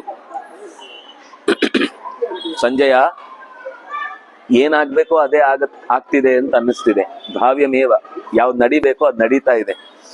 ಪುರಾಧಾತ್ರ ಯಥಾಧಿಷ್ಟಂ, ಮೊದಲೇ ಏನಾಗಬೇಕು ಅಂತ ಬರ್ದಿರ್ತಾನಲ್ಲ, ಅದರಂತೆ ಯಥಾಧಿಷ್ಟಂ ತತ್ತಥ, ಅದು ಹಾಗೇ ನಡೆಯತ್ತೆ. ನತದನ್ಯಥ, ನಾವೇನೋ ಬೇರೆ ನಿಮ್ಮ ಹಣೆ ಬರವನ್ನು ಬದಲಿಸಿ ಬಿಡ್ತೇವೆ, ನಿಮ್ಮ ಬದುಕಿನ ಚಿತ್ರಣವೇ ಬದಲಾಗುತ್ತೆ, ಒಮ್ಮೆ ನಮ್ಮಲ್ಲಿಗೆ ಬನ್ನಿ ಅಂತ ಬೋರ್ಡ್ ಹಾಕೊಂಡು ಕೂತಿರ್ತಾರಲ್ಲ, ಅದೆಲ್ಲ ಕೇವಲ ಅಡ್ವರ್ಟೈಸ್ಮೆಂಟ್ ಅಷ್ಟೇ. ಯಾರು ಯಾರದ್ದು ಏನ್ ಬದಲಾಯಿಸ್ಲಿಕ್ಕೆ ಆಗುದಿಲ್ಲ. ಬದಲಾಗುವ ಸಮಯ ಬಂದಿದ್ರೆ, ಯೋಗ ಇದ್ರೆ, ಭಗವಂತನ ಕರುಣೆ ಇದ್ರೆ ಅಲ್ಲಿಗೆ ಹೋಗದೇ ಇದ್ರೂ ಬದಲಾಗುತ್ತೆ. ಕೆಲವೊಮ್ಮೆ ಆಗುವ ಯೋಗ ಇಲ್ಲದೆ ಇದ್ರೆ ಅಲ್ಲಿಗೆ ಹೋದ್ರೂ ಏನಾಗುದಿಲ್ಲ, ಸುಮ್ನೆ ಒಂದು 25,000 ರೂಪಾಯಿ ಖರ್ಚು ಮಾಡ್ಕೊಂಡು ಒಂದು ಕ್ಲಾಸ್ ಮುಗಿಸ್ಕೊಂಡು ಬಂದ ಸಮಾಧಾನ ಆಗುತ್ತೆ ಅಷ್ಟೇ. ಎಲ್ಲೆಲ್ಲೋ ಅಂದ್ರೆ ಹೆಚ್ಚು ಹೆಚ್ಚು ದುಡ್ಡಿದ್ದವರು ಹೆಚ್ಚು ಹೆಚ್ಚು ದೊಡ್ಡವ್ರ ಹತ್ರ ಕಳ್ಕೊಳ್ಬೇಕಲ್ಲ, ಅದಕ್ಕೆ ಇನ್ನು ದೊಡ್ಡವ್ರ ಹತ್ರ ಹೋಗಿ ತಲೆ ಕೊಟ್ಟು ಬರ್ತಾರೆ ಅಷ್ಟೇ. ಹಾಗೆ ಈ ಧೃತರಾಷ್ಟ್ರನಿಗೆ ಈ ಸಂಜಯನ ವರ್ಣನೆಯ ಮಾತುಗಳನ್ನ ಕೇಳಿ ಇದೇನೋ ನಿಶ್ಚಯ ಮಾಡಿ ಪಾಂಡವರನ್ನ ಗೆಲ್ಲಿಸ್ಬೇಕು ಅಂತ ಧಾತ ಚಿಂತನೆ ಮಾಡಿದ ಹಾಗಿದೆ. ನನ್ನನ್ನಂತೂ ಬದುಕ್ಲಿಕ್ಕೆ ಅಂದ್ರೆ ಇಲ್ಲೇ ಕೂತಾಗ ಎಲ್ಲ ಗೆಲುವು ಸಿಗುತ್ತೋ ಇಲ್ಲೋ ಅನ್ನುವ ಈ ಪ್ರಶ್ನೆಯಲ್ಲೇ ನನ್ನ ಬದುಕು ತುಂಬಿಕೊಂಡಿದೆ. ಅದೇ ಹೊತ್ತಿಗೆ ಈ ದೃಪದಾತ್ಮಜನಾದಂತ ದೃಷ್ಟದ್ಯುಮ್ನನ ಒಳಗೆ ನುಗ್ಗಿದ್ದಲ್ಲ, ಎಲ್ರಿಗೂ ಕೋಪ ಬಂತು. ಇವನೇನ್ ಮಧ್ಯದಲ್ಲಿ ಬಂದಿದ್ದಾನೆ? ಯಾಕಂದ್ರೆ ಈ ಅವನಿಗೆ ಯಾಕೆ ಹಾಗೆ ಕಾಣಿಸ್ತು ದೃಷ್ಟದ್ಯುಮ್ನನಿಗೆ ಬೆಂಕಿಯ ಹಾಗೆ ಅಂದ್ರೆ, ದೃಷ್ಟದ್ಯುಮ್ನ ಯಾರು? ಅವನು ಬೆಂಕಿನೇ, ಅವನ ಅಗ್ನಿಯ ಅವತಾರ. ಹಾಗಾಗಿ ಅವರವರಿಗೆ ಅವರವರ ಥಾಟ್ ಪ್ರೊಸೆಸ್ಸೇ ಜಾಸ್ತಿ. ಈಗ ಈ ತರಕಾರಿ ಬೆಳೆಯವನಿಗೆ ಯಾವ್ದಾದ್ರು ಜಾಗ ಸಿಕ್ಕಿದ್ರೆ ಇಲ್ಲಿ ತರಕಾರಿ ಬೆಳೆದ್ರೆ ಎಷ್ಟಾಗತ್ತೆ ಅಂತ ಯೋಚನೆ ಮಾಡ್ತಾನೆ. ಯಾರೋ ಒಬ್ಬ ಕನ್ಸ್ಟ್ರಕ್ಷನ್ ಮಾಡುವನಾದ್ರೆ ಅವ್ನು ಇಲ್ಲೊಂದು ಬಿಲ್ಡಿಂಗ್ ಕಟ್ಟಿದ್ರೆ ಒಂದು 3 ಫ್ಲೋರ್ ಎಬ್ಬಿಸ್ಬೋದು ಅಂತ ಯೋಚನೆ ಮಾಡ್ತಾನೆ. ಯಾರೊಬ್ಬ ತೋಟ ಮಾಡುವನಾದ್ರೆ ಇಲ್ಲಿ ತೋಟ ಮಾಡಿದ್ರೆ ಒಂದು 10 ತೆಂಗಿನ ಮರ ಹಾಕ್ಬೋದು. ಅವ್ರವ್ರು ಏನು ಅವರ ಜೀವನದ ಹಿನ್ನೆಲೆಯಲ್ಲಿ ಅನುಭವಿಸಿರ್ತಾರೋ ಅದರ ಮೂಲಕ ಬದುಕನ್ನ ಅಳಿತಾ ಇರ್ತಾರೆ. ಈಗ ಯಾವ್ದೋ ಸಭಾ ಕಾರ್ಯಕ್ರಮ ಮಾಡೋದಾದ್ರೆ ಇಲ್ಲೊಂದು 100 ಜನಕ್ಕೆ ಚೇರ್ ಹಾಕ್ಬೋದು, ಒಂದು ಸಭಾ ಕಾರ್ಯಕ್ರಮ ಸ್ಟೇಜ್ ಇಲ್ಲಿ ಮಾಡ್ಬೋದು ಅಂತ ಅವನು ಪ್ಲಾನ್ ಮಾಡ್ತಿರ್ತಾನೆ. ಹಾಗೆ ದೃಷ್ಟದ್ಯುಮ್ನನಿಗೆ ಇವನು ಯುದ್ಧದ ವೇಗ, ತೀವ್ರತೆ ಇತ್ಯಾದಿಗಳನ್ನ ಕಂಡು ಬೆಂಕಿ ಹೇಗೆ ಕಾಳ್ಗಿಚ್ಚು ಇಡೀ ಕಾಡನ್ನ ಒಂದೇ ಸರ್ತಿಗೆ ಆಹುತಿ ತೆಗೆದುಕೊಂಡು ಓಡ್ತಾ ಇದೆಯೋ ಹಾಗೆ ಕಾಣಿಸ್ತಿದೆ. ಉಳಿದವರೆಲ್ಲ ಅವನ ಮೇಲೆ ಮುಗಿಬಿದ್ರೆ ಅವನು ಕೂಡ ಅಷ್ಟೇ ತೀವ್ರವಾಗಿ ಶತ್ರುಗಳ ವಿರುದ್ಧ ಹೋರಾಡ್ತಾ ದ್ರೋಣ ಎದುರಾದ್ರು. ಅಷ್ಟೊತ್ತಿಗೆ ಈ ದುರ್ಯೋಧನನ ತಮ್ಮಂದಿರನ್ನ ಎದುರಿಸಿ ಭೀಮನನ್ನು ರಕ್ಷಿಸ್ಲಿಕ್ಕೆ ನಿಂತ್ರೆ ಆವಾಗ ದ್ರೋಣ ಬಂದ. ಅಷ್ಟೊತ್ತಿಗೆ ಇವನು ಯಾರು ದೃಷ್ಟದ್ಯುಮ್ನ ಏನ್ ಮಾಡಿದಾನೆ ಅಂದ್ರೆ ಒಂದು ಅತ್ಯಂತ ಬಲಿಷ್ಠವಾದ ಸಂಮೋಹನಾಸ್ತ್ರವನ್ನ ಪ್ರಯೋಗ ಮಾಡಿದ್ದಾನೆ. ಯಾಕೆಂದ್ರೆ ಈ ಬಿಡ್ತಾನೆ ಇಲ್ಲ, ಇವನಿಗೆ 1 ನಿಮಿಷ ಆಲೋಚನೆ ಮಾಡ್ಲಿಕ್ಕೂ ಟೈಮ್ ಕೊಡ್ತಿಲ್ಲ ಭೀಮನಿಗೆ. ಎಲ್ರು ಒಟ್ಟೊಟ್ಟಿಗೆ ದಾಳಿ ಮಾಡಿದ್ರೆ ಅವ್ನ ಕೈಗೆ ಸಿಕ್ಕಿದ್ದನ್ನು ಎಲ್ಲಾ ಕಡೆ ಬೀಸ್ತಾ ಇದ್ದಾನೆ. ಅವನಿಗೆ ಒಂಚೂರು 1 ನಿಮಿಷ ಆದ್ರೂ ಒಂದು ಉಸಿರು ತಗೊಳ್ಳಿಕ್ಕೆ ಜಾಗ ಬೇಕಲ್ಲ, ಅದಕ್ಕೋಸ್ಕರ ಸಂಮೋಹನಾಸ್ತ್ರವನ್ನು ಪ್ರಯೋಗ ಮಾಡಿ ಆ 10-11 ಜನ ತಮ್ಮಂದಿರನ್ನು ಸೇರಿಸಿ ಎಲ್ಲಾ ರಥಿಕರು ಒಂದ್ಸರ್ತಿ ಮೂರ್ಛೆಗೆ ಬೀಳುವ ಹಾಗೆ ಮಾಡ್ತಾನೆ. ಆಗ ಏತಸ್ಮಿನ್ನೇವ ಕಾಲೇತು ಭೀಮಃ ಪ್ರಹರತಾಂ ವರಹ ವಿಶ್ರಮ್ಯ ಚ ತದಾ ರಾಜನ್ ಪೀತ್ವಾ ಅಮೃತರ ಸಂಜನಂ. ಅವನಿಗೆ ಒಂದು ಬೊಗಸೆ ನೀರು ಕುಡಿಬೇಕು ಅಂತ ಇರುತ್ತೆ, ಅದಕ್ಕೆ ಟೈಮ್ ಕೊಡ್ತಾ ಇಲ್ಲ ಇವರು. ಅದಕ್ಕೆ ಇವನ್ ಏನ್ ಮಾಡಿದ ಅಂದ್ರೆ ಆತರ ಅಷ್ಟೂ ಜನರನ್ನ ಒಂದ್ಸರ್ತಿ ದಿಗ್ಭ್ರಮೆಯಾಗಿ ಏನ್ ಮಾಡ್ಬೇಕು ಅಂತ ಗೊತ್ತಾಗದ ಸ್ಥಿತಿಯಲ್ಲಿ ನಿಲ್ಲಿಸಿದಾಗ ಭೀಮಸೇನ ತಕ್ಷಣವೇ ವಿಶ್ರಮ್ಯ, ಒಂದು ಹುತ್ತು ಉಸಿರು ಜೋರಾಗಿ ತಗೊಂಡ ಅಂತ. ನೆಟ್ಟುಸಿರು ಬಿಡುವುದು ಅಂತ ಹೇಳ್ತೇವಲ್ಲ, ಹಾಗೆ ನೆಟ್ಟುಸಿರು ಬಿಟ್ಟು ಅಲ್ಲೇ ಒಂದು ಅಮೃತ ರಸವನ್ನ ಕೈಯಲ್ಲಿ, ಆ ಕಡೆ ಹೊರಭಾಗದಲ್ಲಿ ಒಂದು ಸರೋವರ ಇತ್ತು, ಅಲ್ಲಿಗೆ ಹೋಗಿ ನೀರು ಹಾಕೊಂಡು ಮುಖಕ್ಕೆಲ್ಲ ಹಾಕೊಂಡು ಮೈಯಲ್ಲೆಲ್ಲ ಹೊಡೆದ ಗಾಯ ಅಲ್ಲಲ್ಲಿ ತುಂಡೆಲ್ಲ ಸಿಕ್ಕಾಕೊಂಡಿದ್ದು ಹಾಗೆ ಇದೆ. ಅದನ್ನೆಲ್ಲ ಯಾವುದು ತೆಗಿಲಿಕ್ಕೆ ಹೋಗ್ಲಿಲ್ಲ. ಸೀದಾ ಒಂದ್ಸರ್ತಿ ದೈಹಿಕವಾಗಿ ಒಂದು ವಿಶ್ರಾಂತಿಯನ್ನು ಸ್ವೀಕರಿಸಿ ಸೀದಾ ಮತ್ತೆ ಯುದ್ಧಕ್ಕೆ ಮೊದಲಿನಂತೆಯೇ ಪುನಃ ಸನ್ನಹ್ಯ ಸಂಕ್ರುದ್ಧ. ಅಷ್ಟೊತ್ತಿಗೆ ಅವನ ಮೇಲ್ ಮುಗಿ ಬಿದ್ದಿದ್ದಾರೆ, ಇವನು ಹೀಗೆ ಉಪಕಾರ ಮಾಡದ ಅಂತ. ಈ ಮೂರ್ಛೆ ಬಿದ್ದವರೆಲ್ಲ ಇನ್ನೂ ಎದ್ದಿಲ್ಲ. ಇದನ್ ದ್ರೋಣಾಚಾರ್ಯ ನೋಡ್ತಾರೆ. ನೋಡಿ ಏತಸ್ಮಿನ್ನಂತರೇ ರಾಜನ್ ದ್ರೋಣ ಶಸ್ತ್ರಭೃತಾಂಬರಃ ದೃಪದಂ ತ್ರಿಭಿಃ ಆಸಾದ್ಯ ಶರೈಹಿ ವಿವ್ಯಾಧ ದಾರುಣೈ. ಅವನು ಮತ್ತೆ ತನ್ನವರ ರಥವನ್ನ ಪುಡಿಗಟ್ತಾ ಸೈನ್ಯವನ್ನ ನುಚ್ಚು ನೂರು ಮಾಡ್ತಾ ಇದ್ದಾಗ ಅವನನ್ನು ಒಂದು ಸರ್ತಿ ತಡೆ ಹಿಡಿಬೇಕು. ಅವರದೇ ಶಿಷ್ಯ, ತವ ಪುತ್ರೇಣ ಧೀಮತ ಅಂತ ಮೊದಲಿಗೆ ಹೇಳಿದ್ದ. ತವ ಶಿಷ್ಯೇಣ ಧೀಮತ, ನಿನ್ನ ಶಿಷ್ಯನಾದಂತಹ ದೃಷ್ಟದ್ಯುಮ್ನ ಹಿಡಿದ ಸೈನ್ಯದ ರಚನೆಯನ್ನ ಗಮನಿಸು ನೀನು ಅಂತ ದ್ರೋಣಾಚಾರ್ಯರನ್ನ ಮೊದಲೇ ದುರ್ಯೋಧನ ಒಂಥರ ಕೆಣಕಿದ್ದ, ಕುಟುಕಿದ್ದ. ಈಗ ಅದನ್ನು ಕಣ್ಣಾರೆ ನೋಡ್ತಾ ಇದ್ದಾರೆ. ನೋಡಿ ದುರ್ಯೋಧನಿಗೆ ಉತ್ತರ ಕೊಡಬೇಕು. ನನ್ನ ಶಿಷ್ಯ ಅಂತ ನಾನೇನು ಅವನ ಬಗ್ಗೆ ಮೆದುವಾಗಿಲ್ಲ, ನನ್ನ ಕರ್ತವ್ಯ ನಾನು ಮಾಡ್ತಾ ಇದ್ದೇನೆ ಅಂತ ಅವನ ಮೇಲೆ ತೀವ್ರವಾದ ಪ್ರಹಾರವನ್ನು ಮಾಡಿದ. ಅಷ್ಟೇ ಅಲ್ಲ, ಆಮೇಲೆ ಪ್ರಮೋಹನಾಸ್ತ್ರೇಣ ರಣೆ ಮೋಹಿನಾಂ ಆತ್ಮಜಾಂಸ್ತವ ತತದ್ರೋಣೋ ಮಹಾರಾಜ ತ್ವರಿತೋ ಅಭ್ಯಯಾದ್ರಣೆ ತತ್ರಾಪಶ್ಯನ್ ಮಹಾಶ್ವಾಸ ಭಾರದ್ವಾಜ ಪ್ರತಾಪವಾನ್. ದೃಷ್ಟದ್ಯುಮ್ನ ಬಿಟ್ಟಿರುವಂತಹ ತೀವ್ರವಾದ ಬಾಣಕ್ಕೆ ಮೋಹಾವಿಷ್ಟರಾಗಿರುವಂತಹ ನಿನ್ನ ಮಕ್ಕಳನ್ನೆಲ್ಲರನ್ನು ಎಬ್ಬಿಸುವುದಕ್ಕೋಸ್ಕರ ತತಃ ಪ್ರಜ್ಞಾಸ್ತ್ರಮಾದಾಯ, ಮೋಹನಾಸ್ತ್ರಕ್ಕೆ ಪ್ರತಿರೋಧವನ್ನು ಒಡ್ಡುವಂತಹ ಅಸ್ತ್ರ ಅಂದ್ರೆ ಪ್ರಜ್ಞಾಸ್ತ್ರ, ಎಚ್ಚರಗೊಳಿಸುವುದು ಅಂತ ಅರ್ಥ. ಪ್ರಜ್ಞಾಸ್ತ್ರವನ್ನ ಪ್ರಯೋಗ ಮಾಡಿ ನಿನ್ನ ಮಕ್ಕಳನ್ನೆಲ್ಲರನ್ನು ಕೂಡ ಮತ್ತೆ ಎಚ್ಚರಗೊಳಿಸಿದ. ಪುನರ್ಯುದ್ಧಾಯ ಸಮರೇ ಪ್ರತ್ಯುದ್ಯಾತ ಜಿಗೀಷವ. ಈಗ ನಿನ್ನ ಮಕ್ಕಳೆಲ್ಲ ಮತ್ತೆ ಜಾಗೃತರಾದ್ರು, ಎಚ್ಚರಗೊಂಡ್ರೆ ಯಮ ಎದುರುಗಡೆ ಇದ್ದಾನೆ, ಭೀಮಸೇನ ಮತ್ತೆ ಬಂದು ನಿಂತು ಬಿಟ್ಟಿದ್ದಾನೆ. ಇವ್ರಿಗೆ ಯಾಕೆ ಎದ್ದು ಅಂತ ಅನಿಸ್ತು. ಇಷ್ಟೊತ್ತಾದ್ರೆ ಪೆಟ್ಟು ಬೀಳದೆ ಸ್ವಲ್ಪ ರೆಸ್ಟ್ ಸಿಗ್ತಿತ್ತು ದೇಹದಲ್ಲಿ. ಎದ್ದದ್ದೇ ತಪ್ಪಾಯ್ತು ಇನ್ನೊಂದು, ಹಾಗೆ ಒಂದ್ ಕ್ಷಣ ಗಾಬರಿ ಆಯ್ತು. ಆದ್ರೆ ಮತ್ತೆ ಯಥಾ ಪ್ರಕಾರ ದ್ರೋಣಾಚಾರ್ಯರ ಜೊತೆಗಿದ್ದಾರೆ. ಆಚೆಯಿಂದ ಸೈನ್ಯದ ಪರಿವಾರವೂ ಕೂಡ ದೃಷ್ಟದ್ಯುಮ್ನನ್ನ ಮುತ್ತಿಕೊಂಡಿದೆ ಅಂತ ಗೊತ್ತಾದಾಗ ಮತ್ತೆ ಯುದ್ಧಕ್ಕೆ ತೀವ್ರವಾಗಿ ಭೀಮ ಪಾರ್ಶ್ವತಯೋರ್ಯುಧಿ, ಒಂದು ಕಡೆಯಿಂದ ಭೀಮ, ಇನ್ನೊಂದು ಕಡೆಯಿಂದ ದೃಷ್ಟದ್ಯುಮ್ನ ಇಬ್ಬರೂ ಸೇರಿ ಮಾಡ್ತಾ ಇರುವ ತೀವ್ರವಾದ ಯುದ್ಧಕ್ಕೆ ಈ ದ್ರೋಣನ ಕಡೆಯಿಂದ ಮತ್ತಷ್ಟು ಸೈನ್ಯವನ್ನ ಇಬ್ಬರನ್ನ ಗುರುತಾಗಿಟ್ಟಿಸಿಕೊಂಡು ಯುದ್ಧಕ್ಕೆ ಶುರುವಾಯಿತು. ಮತ್ತೆ ಅವರು ಯುದ್ಧಕ್ಕೆ ಬಂದ್ರೆ ದ್ರೋಣಾಚಾರ್ಯರ ಸೇನೆ ಮತ್ತೊಂದು ಅವರ ನಿರ್ದೇಶನ ಅಲ್ವಾ, ದೊಡ್ಡ ಸೈನ್ಯ ಮತ್ತೆ ಎದುರಾಯಿತು. ಆಗ ಸೌಭದ್ರಾದಯಸ್ತತಃ, ಅಭಿಮನ್ಯು ಎಲ್ಲ ದೂರದಲ್ಲಿ ನೋಡ್ತಾ ಇದ್ರು, ದೊಡ್ಡಪ್ಪನನ್ನು ಹಿಡಿದು ಹಾಕ್ತಾ ಇದ್ದಾರೆ, ಇವರೆಲ್ಲ ಸೇರಿ ಏನ್ ಮಾಡ್ತಾರೆ. ಅವರೆಲ್ಲ ಸೌಭದ್ರ ಪ್ರಮುಖಾಹ ವೀರಾಹ ರಥಾ ದ್ವಾದಶ ದಂಶಿತಾಹ ಪ್ರವೃತ್ತಿ ಅಧಿಗಚ್ಚಂತು ನಹಿ ಶುದ್ಧತಿ ಮೇ ಮನಃ. ಅವನು ಒಳಗಿನಿಂದ ಯೋಚನೆ ಮಾಡುತ್ತಾನೆ, ನಮ್ಮ ದೊಡ್ಡಪ್ಪನನ್ನು ಹೀಗೆ ಆವರಿಸಿಕೊಂಡಾಗ ನಾವು ಕೂಡ ಎದುರುಗಡೆ ಪ್ರವೃತ್ತರಾಗಬೇಕು. ವಿಜ್ಞೇಯ ಸಮರೇ ಶೀಘ್ರಂ ಪ್ರವಿಶದ್ವಂ ರಣಾಣವಂ. ಆ ಕಡೆಯಿಂದ ಯುಧಿಷ್ಠಿರನು ಅವನಿಗೆ ಸುದ್ದಿ ಬಂತು, ಹೀಗೆ ಭೀಮಸೇನ ಒಬ್ಬನೇ ಆ ವ್ಯೂಹದ ಒಳಗೆ ಸಿಕ್ಕಾಕೊಂಡಿದ್ದಾನೆ ಅಂತ. ಬೇಗ ಹೋಗಿ ಎಲ್ರು ಅವನನ್ನ ರಕ್ಷಣೆ ಮಾಡ್ಲಿಕ್ಕೆ ಕಾವಲಾಗಿ ನಿಂತುಕೊಳ್ಳಿ ಅಂತ. ಹಾಗೆ ಯಾರೋ ಬಂದು ಹೇಳ್ತಾರೆ, ಇಲ್ಲ ಜೊತೆಗೆ ದೃಷ್ಟದ್ಯುಮ್ನ ಇದ್ದಾನೆ, ದೃಷ್ಟದ್ಯುಮ್ನ ಇದ್ರೂ ಸಾಕಾಗುದಿಲ್ಲ, ನೀವೆಲ್ಲರೂ ಹೋಗಿ, ಯಾಕಂದ್ರೆ ಅದು ಅಷ್ಟು ದೊಡ್ಡ ವ್ಯೂಹದ ರಚನೆ ಆಗಿದೆ. ಅದನ್ನ ನೀವೆಲ್ಲರೂ ಕೂಡ ಗಚ್ಚಂತು ಪರಯಾ ಶಕ್ತಿಯ, ದೊಡ್ಡ ಆಯುಧಗಳನ್ನ ತೀವ್ರವಾದ ಉತ್ಸಾಹದಿಂದ ಹೋಗಿ ನೀವು ತಮ್ಮನ ಜೊತೆಗೆ ಸಹಾಯಕ್ಕೆ ನಿಂತುಕೊಳ್ಳಿ ಎಂದಾಗ ಎಲ್ಲರೂ ಬಾಢಂ ಆಯ್ತು ಅಂತ ಹೇಳಿ ಕೇಕಯಾಹ ದ್ರೌಪದೇಯಾಹ ದೃಷ್ಟಕೇತು ಅಭಿಮನ್ಯುಂ ಪುರಸ್ಕೃತ್ಯ, ಇಷ್ಟೂ ಜನ ಅಭಿಮನ್ಯುವನ್ನು ಮುಂದಿಟ್ಟುಕೊಂಡು ಯುದ್ಧಕ್ಕೆ ತೆರಳಿದ್ರು. ತೇ ಕೃತ್ವಾ ಸಮರೇ ವ್ಯೂಹಂ, ಅವರು ಮತ್ತೆ ವ್ಯೂಹವನ್ನು ತಯಾರು ಮಾಡಿದ್ರು. ಈ ವ್ಯೂಹ ಏನು ಅಂದ್ರೆ, ಮತ್ತೆ ಈ ಸೂಚಿಮುಖ ಏನ್ ಮಾಡುತ್ತೆ ಅಂದ್ರೆ, ಯಾವುದಾದ್ರೂ ಒಂದು ವ್ಯೂಹವನ್ನ ಈಗಾಗ್ಲೇ ರಚನೆ ಮಾಡಿದ್ದಿದ್ರೆ ಅದನ್ನು ಇಬ್ಬಾಗ ಮಾಡುತ್ತೆ.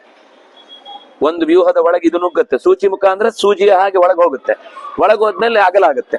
ಅಗಲಾದಾಗ ಯಾರನ್ನ ನಾವು ಬಿಡಿಸ್ಬೇಕು ಅವರನ್ನ ಅಗಲ ಮಾಡಿದ ಜಾಗದಿಂದ ಈ ಕಡೆ ಕರ್ಕೊಂಡ್ ಬರ್ತಾರೆ.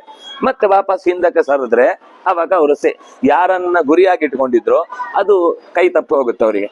ತುಂಬಾ ಚೆನ್ನಾಗಿದೆ. ನಮ್ಗೆ ಈ ಯುದ್ಧದ ಈಗ ಎಲ್ಲ ಒಂದು ನಿಮಿಷಕ್ಕೆ ರಾತ್ರಿ ಹೇಳುವಾಗ ಇಡೀ ಊರೇ ಇರಲ್ಲ. ಆ ತರದ ಯುದ್ಧಕ್ಕೆಲ್ಲ ಇದನ್ನ ನಾವು ಹೋಲಿಸ್ಲಿಕ್ಕೂ ಆಗಲ್ಲ. ಒಂದು ಸಮರ ಅಂತ ಭೂಮಿಯಲ್ಲಿ ನಿಂತು ಮಾಡುವ ಯುದ್ಧದ ಪ್ರಕ್ರಿಯೆಗಳನ್ನ ಗಮನಿಸಿದಾಗ, ತೋಳಿನ ಬಲಕ್ಕೆ ಒಂದು ಬೆಲೆಯನ್ನ ಕಲ್ಪಿಸಿ ಮಾತನಾಡುವ ಯುದ್ಧವಾದಾಗ ಇದೆಲ್ಲ ತುಂಬಾ ಅವರವರ ಸಾಮರ್ಥ್ಯವನ್ನ ಪರಿಚಯಿಸುವಂತ ಯುದ್ಧ ಆಗುತ್ತೆ. ಅಂದ್ರೆ ನಮ್ಗೆ ಒಂಥರ ಈಗ ಟೆಸ್ಟ್ ನೋಡಿದವರಿಗೆ ಇದ್ದಂತಹ ಒಂದು ತಾಳ್ಮೆ ಈ ಬಡಿ ಯುದ್ಧದಲ್ಲಿ ಏನು ಕಾಣಿಸಿದಿಲ್ಲ ಹೇಗೋ ಹಾಗಾಗತ್ತೆ ಈ ಯುದ್ಧ ಅಂದ್ರೆ ಇವತ್ತು. ಹಯಾಂಚ ಚತುರಸ್ತೂರ್ಣಂ ಚತುರ್ಭಿಃ ಸಾಯಕೋಪಮೈಃ ಸಾರಥಿಂ ಚಾಸ್ಯ ಭಲ್ಲೇನ ಪ್ರೇಷಯಾಮಾಸ ಮೃತ್ಯವೇ. ಅಷ್ಟೊತ್ತಿಗೆ ದುರ್ಯೋಧನನ ತಮ್ಮಂದ್ರೆಲ್ಲರೂ ಕೂಡ ಪಿಂಡ ಪ್ರದಾನಕ್ಕೆ ರೆಡಿಯಾಗಿ ಬಿಟ್ಟಿದ್ರು ಅನ್ನೋ ಹಾಗೆ ಭೀಮನ ಕೈಯಲ್ಲಿ ಪೆಟ್ಟು ತಿಂದು ತೀರಿಕೊಂಡು ಬಿಟ್ಟಿದ್ದಾರೆ.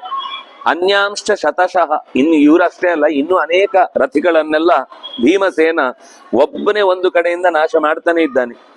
ಅವನಿಗೆ ಜೊತೆಗೆ ಸಹಾಯಕ್ಕೆಲ್ಲ ಈ ಅಭಿಮನ್ಯು ಇತ್ಯಾದಿಗಳು ಬರುವಷ್ಟರಲ್ಲಿ ಎಷ್ಟೋ ಕೆಲಸ ಮುಗಿದು ಹೋಗಿದೆ. ಜೊತೆಗೆ ಅವತ್ತಿನ ದೀರ್ಘಕಾಲದ ಆ ಯುದ್ಧ ಬೆಳಗಿನಿಂದ ಮಧ್ಯಾಹ್ನ ಸಂಜೆ ತನಕನೂ ಆಗುವ ಹೊತ್ತಿಗೆ ದ್ರೋಣಾಚಾರ್ಯರು ಸ್ವಲ್ಪ ತೀವ್ರವಾದ ಯುದ್ಧವನ್ನ ಇನ್ನೊಂದು ದಿಕ್ಕಿನಿಂದ ಈ ಸೂಚಿಮುಖದಿಂದ ಭೀಮಸೇನನ ಬಿಡಿಸುವಷ್ಟರಲ್ಲಿ ಅವರು ಇನ್ನೊಂದು ಕಡೆಯಿಂದ ಅದು ಸೀಳುವಾಗ ಅದನ್ನ ಆ ಕಡೆಯಿಂದ ಕವರ್ ಮಾಡಿದ್ದಾರೆ. ಪಾಂಡವರ ಸೇನೆಯನ್ನ ನುಚ್ಚು ನೂರು ಮಾಡಿದ್ದಾರೆ. ಇದನ್ನ ನೋಡಿ ನಿನ್ನ ಮಗನಿಗೆ ಸಂತೋಷ ಆಯ್ತು. ಅಂತೂ ಏನಾಗದೇ ಇದ್ರು ಅವ್ರ ಕಡೆಯಿಂದ ಒಂದಿಷ್ಟು ಕೈಗೆ ನಮ್ಗೆ ಏನೋ ಇವತ್ತು ಸಿಕ್ತು ಅಂತ ಅನ್ನುವಷ್ಟು ಸೈನ್ಯ ನಾಶವಾಯ್ತಲ್ವಾ. ದೃಷ್ಟಾಚಾರ್ಯಂ ಸುಸಂಕ್ರುದ್ಧಂ ತಪಂತಂ ರಿಪುವಾಹಿನೀಂ ತುಷ್ಟುವು ಸರ್ವತೋ ಯೋಧಾಹ ಸಾಧು ಸಾಧ್ವಿತಿ ಭಾರತ. ದ್ರೋಣಾಚಾರ್ಯರು ಭೀಷ್ಮಾಚಾರ್ಯರು ನಿಂತು ಮಾಡಿದ ಯುದ್ಧಕ್ಕೆ ದುರ್ಯೋಧನನಿಗೆ ಇವತ್ತು ಸ್ವಲ್ಪ ಸಮಾಧಾನ ಆಯ್ತು. ಇಲ್ಲಾಂದ್ರೆ ಅವ್ನು ಪ್ರತಿ ದಿವಸ ಬಂದು ಅವರನ್ನ ಚುಚ್ಚಿ ಚುಚ್ಚಿ ಮಾತಾಡುದು. ನೀವು ಬರೀ ನಮ್ ಕಡೆಗೆ ನಿಂತಿರ್ತೀರಿ ಅಲ್ಲ, ವಯಸ್ಸಾದವರು ಬರೀ ಸೇಫ್ಟಿ ಗಾರ್ಡ್ ಅಂತ ಬರೀ ಆ ಕಡೆ ಈ ಕಡೆ ನಿಂತಿರ್ತೀರಿ, ನಮ್ಗೇನು ಸಹಾಯ ಮಾಡಲ್ಲ ಅಂತ ಹೀಗೆ ಬೈಕೊಳ್ತಾ ಕೂತಿದ್ರು. ಅವತ್ತು ರಾತ್ರಿ ಎಲ್ಲ ವಿಶ್ರಾಂತಿಗೆ ಬಂದಿದ್ದಾರೆ. ಈ ಸಂದರ್ಭದಲ್ಲಿ ತಥೋ ದುರ್ಯೋಧನೋ ರಾಜ ಲೋಹಿತಾಯತಿ ಭಾಸ್ಕರೇನ್. ರಾತ್ರಿ ಎಲ್ಲ ಚರ್ಚೆ ಮಾಡಿದ್ದಾರೆ, ನಾಳೆ ಹೇಗೆ ಏನ್ ಮಾಡುದು. ಒಂದಿಷ್ಟು ಬುದ್ಧಿವಾದ ಹೇಳಿದ್ದಾನೆ. ಇಲ್ಲಪ್ಪ, ಈ ಯುದ್ಧದಲ್ಲಿ ನಾವು ಎಷ್ಟೇ ಪ್ರಯತ್ನ ಪಡ್ತಾ ಇದ್ರು ಕೂಡ ನಮ್ಮ ಪ್ರಯತ್ನ ಪ್ರಾಮಾಣಿಕವಾಗಿ ನೀನ್ ನೋಡ್ತಾ ಇದ್ದಿ, ಯಾರೂ ಕೂಡ ಇಲ್ಲಿ ಕೈಕಟ್ಟಿ ಕೂತು ಅವ್ರು ಬಂದು ಹೊಡೆದು ಹೋದ್ರೆ ನಮ್ಗೇನ್ ತೊಂದರೆ ಇಲ್ಲ ಅನ್ನೋ ತರ ಯಾರು ನಡ್ಕೊಳ್ತಾ ಇಲ್ಲ. ನಮ್ಮ ಕಡೆಯ ಸೈನ್ಯವೂ ನಾಶ ಆಗ್ತಾ ಇದೆ. ಸ್ವಲ್ಪ ಮಟ್ಟಿಗೆ ಪಾಂಡವರ ಸೈನ್ಯದಲ್ಲೂ ಕೂಡ ಸಂಖ್ಯೆ ಕಮ್ಮಿ ಆಗ್ತಾ ಇದೆ. ಆದ್ರೂ ಕೂಡ ಅವರಲ್ಲಿ ಆ ದೃಢವಾದ ವಿಶ್ವಾಸ, ಅವರಿಗೆ ನಾವು ಧರ್ಮದಲ್ಲಿದ್ದೇವೆ ಆದ್ರಿಂದಾಗಿ ನಮ್ಗೆ ಖಂಡಿತ ಗೆಲುವಾಗತ್ತೆ ಅನ್ನುವ ವಿಶ್ವಾಸ ಅವರನ್ನು ಗೆಲ್ಲಿಸ್ತಾ ಇದೆ.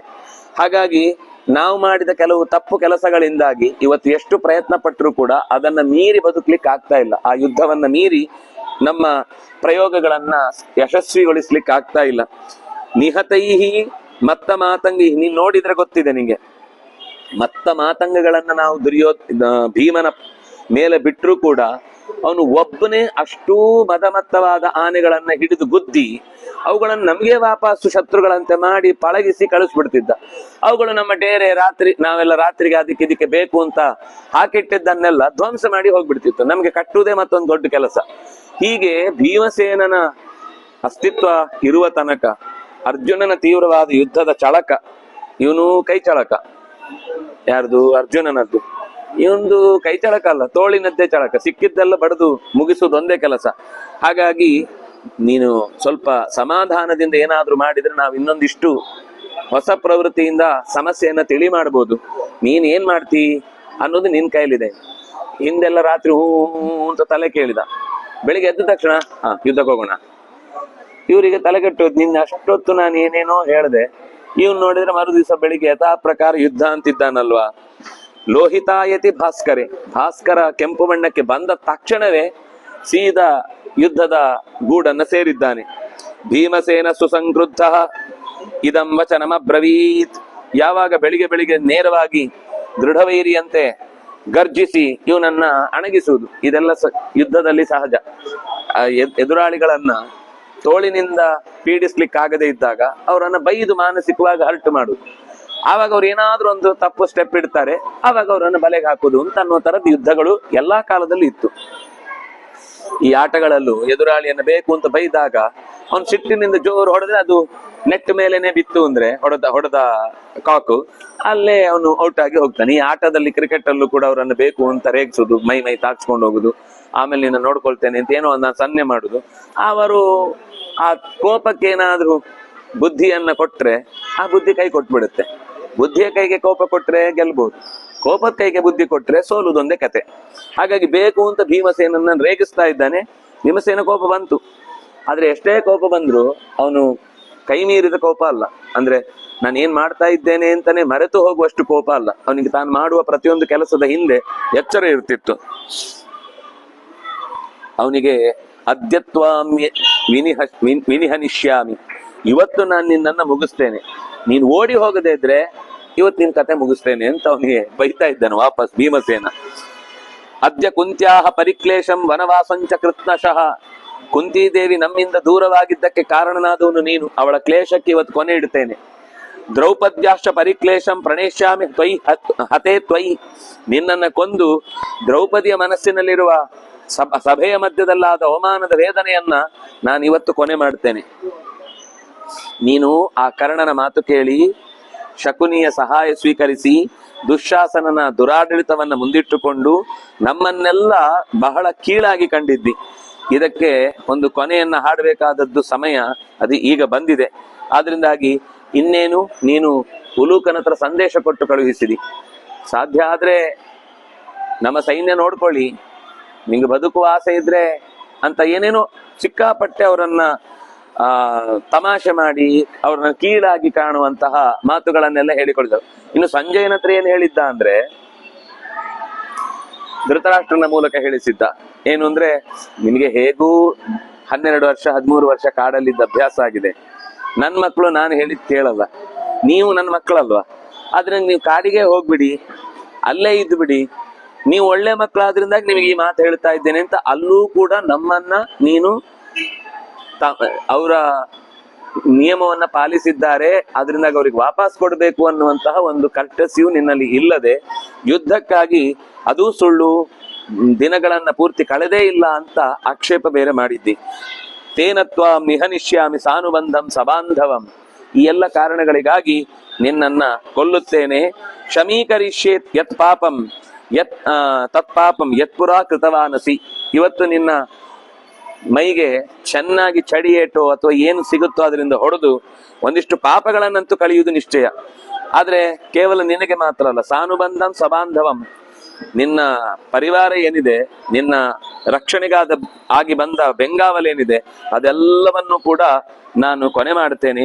ತಥೋಸ್ಯ ಕಾರ್ಮುಕಂ ದ್ವಾಭ್ಯಾಂ ಸೂತಂ ದ್ವಾಭ್ಯಾಂಚ ವಿವ್ಯಥೆ. ಅಷ್ಟೊತ್ತಿಗೆ ಅವನು ಕೋಪ ಬಂತು. ತಕ್ಷಣವೇ ಯುದ್ಧಕ್ಕೆ ಮರಳಿ ನಿಂತ.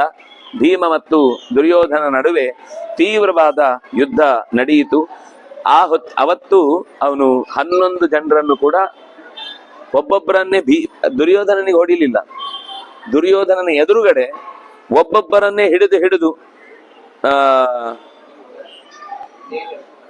ಚಿಚ್ಛೇದ ಸಮರೇ ತೂರ್ಣಂ, ಚಚ್ಚಿಬಿಟ್ಟ.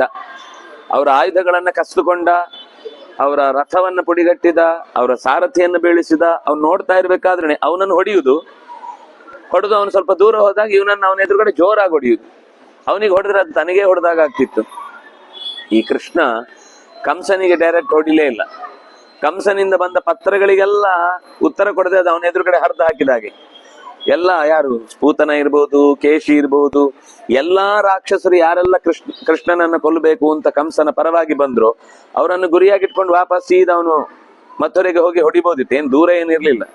ಆದ್ರೆ ನಿಧಾನಕ್ಕೆ ಹಂತ ಹಂತವಾಗಿ ಅವನ ಎಲ್ಲಾ ಪ್ರಶ್ನೆಗಳನ್ನು ನಾನು ಮುಗಿಸ್ತೇನೆ ಅಂತನ್ನುವ ಹಾಗೆ ಕೊನ್ನೋ ಹಾಗೆ ಬೇಕು ಅಂತ ದುಷ್ಕರ್ಣಂ ವ್ಯಥಿತಂ ದೃಷ್ಟ ಪಂಚರಾಜನ್ ಮಹಾರಥ ಅಳ್ತಾ ಇದ್ದಾನೆ. ಅಣ್ಣ, ನನಗೆ ಇವನ ಪೆಟ್ಟು ತಡಿಲಿಕ್ಕಾಗ್ತಾ ಇಲ್ಲ, ನೋಡು ಅಳ್ತಾ ಇದ್ದಾನೆ, ಬಾ ಬೇಗ ರಕ್ಷಣೆ ಮಾಡು, ಇವನಿಗೆ ಏನಾದ್ರೂ ನಿನ್ನ ಕೈಯಿಂದ ಸಹಾಯ ಮಾಡ್ಲಿಕ್ಕಾದ್ರೆ ಮಾಡು ಅಂತ ಅವನ ಕೈ ಹೀಗೆ ಚಾಚಿ ಅವನ ಕೈಗೆ ರಕ್ಷಣೆ ಕೊಡು ಅಂತ ಕೇಳ್ತಾ ಇದ್ರೆ ಕೈಯನ್ನು ಹಿಂದಕ್ಕೆ ಸರಿಸಿ ಮುರಿದಾಕ್ಬಿಡ್ತಿದ್ದ. ತಲೆಯನ್ನು ಎತ್ತಿದ್ರೆ ತಲೆಯನ್ನೇ ತುಳಿದು ಬಿಡ್ತಿದ್ದ. ಕಾಲಿನಿಂದ ಸರಿಲಿಕ್ಕೆ ಹೋದ್ರೆ ಕಾಲನ್ನು ಹಿಂದಕ್ಕೆ ಹಾಕಿ ಬೆನ್ನಿಗೆ ತಲೆಗೆ ಒಟ್ಟಿಗೆ, ಕಾಲು ಮತ್ತೆ ಬೆನ್ನು ತಲೆ ಎಲ್ಲ ಒಟ್ಟು ಮಾಡಿ ಒಂದು ಮುದ್ದೆ ಮಾಡಿಬಿಡ್ತಿದ್ದ. ಇದು ಏನ್ ಅವನಿಗೆ ಎಂತ ಏನ್ ಮಾಡ್ತಿದ್ದಾನೆ ಇವನು, ಇವನ ಯುದ್ಧದ ಉದ್ದೇಶ ಏನು, ನನ್ನನ್ನ ಹೊಡಿತಾ ಇದ್ದಾನು. ಆದ್ರೆ ಇವನಿಗೆ ಒಂದೊಂದು ರೀತಿಯ ಏಟು ಕೂಡ ಅದು ದುರ್ಯೋಧನನ ಎದೆಯನ್ನ ಮುರಿತಾ ಇದ್ದಾಗ ಅನ್ನಿಸ್ತಿತ್ತು. ಆದ್ರೆ ಎದುರುಗಡೆ ಬರ್ಲಿಕ್ಕೆ ಆಗ್ತಾ ಇಲ್ಲ. ಜೊತೆಗೆ ಶತಾನೀಕ ಅಂತ ಪಾಂಡವರಲ್ಲೇ ಪಾಂಡವೇಯ ಅಂದ್ರೆ ದ್ರೌಪದಿಯ ಮಕ್ಕಳಲ್ಲಿ ಒಬ್ಬ, ಅವನು ಕೂಡ ತನ್ನ ತಂದೆಯ ಇವನ ಪ್ರತಿವಿಂಧ್ಯ ಶ್ರುತ ಕರ್ಮ ಅವನು. ಈ ಶತಾನೀಕ ನಕುಲನ ಮಗ. ಅವನು ಕೂಡ ಸೇರಿಕೊಂಡು ಒಟ್ಟಿಗೆ ಯುದ್ಧಕ್ಕೆ ಸಹಾಯಕ್ಕೆ ಬಂದಾಗ, ಅಲ್ಲೇ ಇರು ನೀನು, ಈ ಏರಿಯಾ ನಂದು, ಇಷ್ಟು ಅವರೆಲ್ಲ ತಮ್ಮಂದ್ರೆಲ್ಲ ಇದ್ದಾರೆ, ಇದೆಷ್ಟು ನಂದು. ಶತ್ರುಂಜಯ ಶತ್ರು ಸಹ, ಇವರಿಷ್ಟು ಜನರನ್ನು ಬಿಟ್ಟು ನೀನು ಆ ಕಡೆ ಎಲ್ಲಿ ಆದ್ರೂ ಯುದ್ಧ ಮಾಡು, ನಿನಗೆ ಯಾರು ತೊಂದರೆ ಕೊಡಲ್ಲ, ಆದ್ರೆ ಈ ಜಾಗಕ್ಕೆ ಮಾತ್ರ ನೀನು ಪ್ರವೇಶ ಮಾಡಬೇಡ ಅಂತ ಅವನನ್ನ ನಿಲ್ಲಿಸಿ ಅವರ್ತತ ಮಹಾರೌದ್ರಂ ನಿಘ್ನತಾಂ ಇತರೇತರಂ. ಹೇಗಿದ್ರು ಅಂದ್ರೆ ಮಹಾಘೋರವಾದ ಯುದ್ಧ. ಯಾರು ಬಂದಾಗ್ಲೂ ಅವ್ರ ಹತ್ರ ಹೊಡೆತ ತಿಂತಿದ್ದ ಭೀಮಸೇನ ಬೇಕು ಅಂತ, ಯಾಕಂದ್ರೆ ಮೈ ಸ್ವಲ್ಪ ಗಟ್ಟಿ ಆಗುತ್ತೆ ಹೊಡೆತ ತಿಂದ್ರೆ, ಅದು ಯುದ್ಧದಲ್ಲಿ ಒಂಥರ ಮತ್ತು ಬರುತ್ತೆ ಪೆಟ್ಟು ತಿಂದಾಗಲೆಲ್ಲ. ಹಾಗೆ ಚೆನ್ನಾಗಿ ಪೆಟ್ಟು ತಿಂತಿದ್ದ. ಆಮೇಲೆ ಅವ್ರದ್ದೆಲ್ಲ ಮುಗೀತು, ಶಕ್ತಿ ಕಮ್ಮಿ ಆಯ್ತು ಅಂದ್ಮೇಲೆ ತಾನು ಹಿಡಿದು ಅವರನ್ನ ಮುದ್ದೆ ಮಾಡಿದ. ಮುಹೂರ್ತ ಒಂದು ಮುಹೂರ್ತದಲ್ಲಿ ಒಬ್ಬೊಬ್ಬರ ಜೀವವನ್ನ ತೆಗೆದು ದುರ್ಯೋಧನನಿಗೆ ಅಸಾಧ್ಯವಾದ ಭಯವನ್ನು ಹುಟ್ಟಿಸಿದ. ಈ ಭಯ ಎಲ್ಲಿವರೆಗೆ ಹೋಯ್ತು ಅಂದ್ರೆ, ನಿಜವಾಗಿ ದುರ್ಯೋಧನ ಯಾವತ್ತು ಬೆನ್ನು ತೋರಿಸೋನಲ್ಲ. ಹೇಗಾದ್ರೂ ಮಾಡಿ ಯುದ್ಧ ಇವತ್ತಿದ್ದಾದ್ರೂ ನಿಲ್ಲಿಸ್ಬಿಡೋಣ, ಒಂದ್ 4 ಜನ ಆದ್ರೂ ಉಳಿದು ಬಿಡ್ಲಿ ಅನ್ನೋ ತರ ಅವನಿಗೆ ದ್ರೋಣಾಚಾರ್ಯರಿಗೆ ಭೀಷ್ಮಾಚಾರ್ಯರಿಗೆ ತಿಳಿಸ್ತಾ ಇದ್ದಾನೆ. ಮೂರ್ತಿ ಚೈತಾಮುಪಾಘ್ರಾಯ ಪ್ರಹೃಷ್ಟ ಶಿಬಿರಂ ಯಯೋ, ಕೊನೆಗೆ ಎಲ್ಲ ಟೈಮ್ ಅಪ್ ಅಂತ ತೋರಿಸಿದ್ರು. ಇವತ್ತು ಅಂದ್ರೆ ಚೂರ್ ಕತ್ಲೆ ಆಗ್ತಿತ್ತು, ಕತ್ಲೆ ಆಗದೇ ಏನಲ್ಲ, ಬೇಗ ಒಂಚೂರು ಮುಗಿಸಿದ್ 2 ಪ್ರಾಣ ಆದ್ರೂ ಉಳಿದ್ರೆ ನಾಳೆಗೆ ಒಂದ್ ಸ್ವಲ್ಪ ಸುಧಾರಿಸ್ಕೊಂಡು ಬರ್ಬೋದು ಅಂತ ಧರ್ಮರಾಜ ಕಾಯ್ತಾ ಇದ್ದ ಭೀಮಸೇನ ಬರುದನ್ನ. ಬಂದು ತುಂಬಾ ನೋಡಿ ಸಂತೋಷ ಆಯ್ತು. ದೃಷ್ಟದ್ಯುಮ್ನ ಮತ್ತು ವೃಕೋದರ ಇಬ್ಬರನ್ನು ಕೂಡ ಗಟ್ಟಿಯಾಗಿ ಅಪ್ಪಿಕೊಂಡು ಅವರ ನೆತ್ತಿಯನ್ನ ಮೂಸಿ, ಇವತ್ತು ನಿಜವಾಗಿಯೂ ನಮ್ಗೆ ಒಂದು ರೀತಿಯಲ್ಲಿ ಹೆಚ್ಚಿನ ಗೆಲುವು ಸಂಪಾದನೆ ಆಗಿದೆ, ನಿಮ್ಮಿಬ್ಬರನ್ನು ಕೂಡ ನಾನು ಅಭಿನಂದಿಸ್ತೇನೆ ಅಂತ ಹೇಳಿ, ಅರ್ಜುನೋ ವಾಸುದೇವಶ್ಚ ಕೌರವಾಡ ಮನೀಕಿನಿಂ ಹೃತ್ವಾ ವಿದಾರ್ಯ ಚ ಶರೈಹಿ ಶಿಬಿರಾಯೈಕ ಏವ ಜಗ್ಮತು. ಆ ಕಡೆಯಿಂದ ಕೃಷ್ಣ ಮತ್ತು ಅರ್ಜುನನು ಕೂಡ ರಥವನ್ನ ತಂದು ನಿಲ್ಲಿಸಿ ತಾವು ಕೂಡ ಶಿಬಿರದೊಳಗೆ ಪ್ರವೇಶ ಮಾಡಿದ್ದಾರೆ. ಅವರು ಒಂದು ಕಡೆಯಿಂದ ಅತ್ಯಂತ ದೊಡ್ಡ ಪ್ರಮಾಣದ ಸೈನ್ಯವನ್ನ ನಾಶಗೊಳಿಸಿದ್ರ ಬಗ್ಗೆ ಸಂಜಯ ಮುಂದೆ ಹೇಳ್ತಾನೆ. ಇದರ ಮಧ್ಯದಲ್ಲಿ ಭೀಷ್ಮ ಮತ್ತು ದ್ರೋಣರಿಗೆ ರಾತ್ರಿ ಮತ್ತೆ ಚರ್ಚೆ ಆಗುತ್ತೆ. ಎಷ್ಟು ಚರ್ಚೆ ಮಾಡಿದ್ರು ಪಾಂಡವರ ಬಲವನ್ನ ಹೇಳ್ತಾನೆ, ನೀನು ಸಂಧಾನ ಮಾಡುವುದರಿಂದ ಹೆಚ್ಚು ಲಾಭ ಇದೆ ಅಂತ. ಇಷ್ಟು ತಾತ್ಪರ್ಯ, ಅದರ ಮುಖ್ಯ ತಾತ್ಪರ್ಯ ಇಷ್ಟು. ಏನ್ ಹೇಳಿದ್ರು ಅವನ ತಲೆಯಲ್ಲಿ ಆಗ ಹೂ ಅಂತಾನೆ, ನೀವ್ ಹೇಳುದೆಲ್ಲ ಹೌದು, ನೀವ್ ಹೇಳಿದ್ದೆಲ್ಲ ಹೌದು, ಮಾಡ್ಬೇಕು, ಇಲ್ಲ ಅಂದ್ರೆ ನಮ್ಗೆ ಒಂದು ಅಸ್ತಿತ್ವ ಇರುವುದಿಲ್ಲ ಅಂತೆಲ್ಲ ಹೇಳ್ತಾನೆ. ಮತ್ತೆ ಯಥಾ ಪ್ರಕಾರ ಬೆಳಗ್ಗೆ ಆಗುವಾಗ ನಾಯಿ ಬಾಲ ಡೊಂಕು ಅಂತ, ಅದು ಪೈಪಲ್ಲಿ ಹಾಕಿದ ತನಕ ಸ್ಟ್ರೈಟ್ ಇರುತ್ತೆ ಬಾಲ, ಪೈಪ್ ತೆಗೆದ ತಕ್ಷಣ ಮತ್ತೆ ಯಥಾ ಪ್ರಕಾರ ಅಲ್ಲಿಗೆ ಬಂದು ಬೆನ್ನಿಗೆ ಬಾಲ ಮುತ್ತು ಕೊಡುವ ಹಾಗೆ ತೀವ್ರವಾದ ಯುದ್ಧಕ್ಕೆ ಎದುರು ನಿಲ್ಲುವಂತಹ ಪ್ರಸಂಗ ಬಂತು. ಆವಾಗ ಮತ್ತೆ ದ್ವಂದ್ವ ಯುದ್ಧ ಆದ ವರ್ಣನೆಯನ್ನು ಮಾಡ್ತಾರೆ. ಅರ್ಜುನನ ಯುದ್ಧದ ವಿವರಣೆ ಬರುತ್ತೆ. ದ್ರೋಣ ಮತ್ತು ವಿರಾಟನ ಮಗನಾದ ಶಂಖ ಪರಸ್ಪರ ಯುದ್ಧ ಮಾಡ್ತಾರೆ. ಶಂಖನನ್ನ ಕೊಲ್ತಾನೆ ದ್ರೋಣಾಚಾರ್ಯರು, ಶಂಖನನ್ನ ಕೊಲ್ತಾರೆ. ಕೊಂದ ನಂತರ ಮತ್ತೆ ಧೃಷ್ಟದ್ಯುಮ್ನ ಇತ್ತ ಕೃತವರ್ಮ ಇವರಿಬ್ಬರ ನಡುವೆ ತೀವ್ರವಾದ ಯುದ್ಧ ಆಗತ್ತೆ. ಯುಧಿಷ್ಠಿರ ವಾಪಸ್ ಮತ್ತೆ ಯುದ್ಧಕ್ಕೆ ಬರ್ತಾನೆ, ನೀವೆಲ್ಲ ಸ್ವಲ್ಪ ಹೊತ್ತೀರಿ, ನಾನ್ ಮಾಡ್ತೇನೆ ಅಂತ. ಆಗ ಇವರು ಯಾರು ಶಲ್ಯನ ಜೊತೆಗೆ ಸ್ವಲ್ಪ ಹೊತ್ತು ಹೋರಾಟ ನಡೆಯುತ್ತೆ. ಈ ಹೋರಾಟದ ಮಧ್ಯದಲ್ಲಿ ಅರ್ಜುನ ಮತ್ತು ಕೃಷ್ಣನ ಮುಂದಾಳುತ್ವದಲ್ಲಿ ಇನ್ನೊಂದು ದೊಡ್ಡ ಪಡೆ, ಸಂಶಪ್ತಕರ ಹಾಗೆ ಕಾಲಕೇರ ಹಾಗೆ ಮತ್ತೊಂದು ಪಡೆ ಬರುತ್ತೆ. ಅದನ್ನು ಅವರಿಬ್ಬರೇ ಸೇರಿಕೊಂಡು ಯುದ್ಧದಲ್ಲಿ ಮುಕ್ತಾಯ ಮಾಡ್ತಾರೆ ಅನ್ನುವಲ್ಲಿಗೆ ಸುಮಾರು 87-88 ಅಧ್ಯಾಯಗಳು ಮುಕ್ತಾಯ. ಅದು ನಾಳೆ ಆ ಯುದ್ಧದ ಇನ್ನೊಂದು ಮುಖವನ್ನ ಪರಿಚಯ ಮಾಡಿ. ಇದು ಈ ಅಧ್ಯಾಯ ಪೂರ್ತಿ ನಮ್ಗೆ ಈ ಕಲ್ಪನೆ ಇಲ್ಲ, ಅದರಿಂದಾಗಿ ಈ ಯುದ್ಧವನ್ನು ಒಂದೊಂದು ಶ್ಲೋಕ ಓದಿದ್ರೆ ಸ್ವಲ್ಪ ಬೋರ್ ಆಗುತ್ತೆ, ಯಾಕಂದ್ರೆ ನಾವು ಅದನ್ನು ನೋಡಿಲ್ಲ ಅಥವಾ ಅದರ ಕಲ್ಪನೆ ನಮ್ಗಿಲ್ಲ. ಆದ್ರೆ ಸಂಸ್ಕೃತ ಕಲಿಯುವವರಿಗೆ, ಅಂದ್ರೆ ದ್ವಿವಚನ, ತೃತೀಯ ವಿಭಕ್ತಿ, ಚತುರ್ಥಿ ವಿಭಕ್ತಿ ಇಂಥದ್ದನ್ನೆಲ್ಲ ಅಭ್ಯಾಸ ಮಾಡುವವರಿಗೆ ಹೇಗೆ ಪ್ರಯೋಗ ಆಗುತ್ತೆ, ಯಾವ ಧಾತು ಬಂದಾಗ ಏನೇನ್ ತರದ ಪ್ರಯೋಗ ಆಗುತ್ತೆ ಅನ್ನೋದಕ್ಕೆ ತುಂಬಾ ಚೆನ್ನಾಗಿರುವಂತಹ ರೀತಿಯ ಯುದ್ಧದ ವಿಶೇಷ ವಸ್ತುಗಳ ಪರಿಚಯದ ಜೊತೆಗೆ ಅದು ಕೊಡುತ್ತೆ. ಅಂತಹ ಒಂದು ಅಧ್ಯಯನಕ್ಕೆ ನಮಗೆ ವ್ಯಾಸರು ಅನುಗ್ರಹ ಮಾಡಲಿ ಅಂತ ಪ್ರಾರ್ಥಿಸಿ ಇವತ್ತಿನ ಈ ಚಿಂತನೆ ಇಲ್ಲಿಗೆ ಮುಕ್ತಾಯ ಮಾಡೋಣ. ಶ್ರೀ ಹರಿಪ್ರಿಯತಾಂ ಶ್ರೀ ಕೃಷ್ಣಾರ್ಪಣಮಸ್ತು.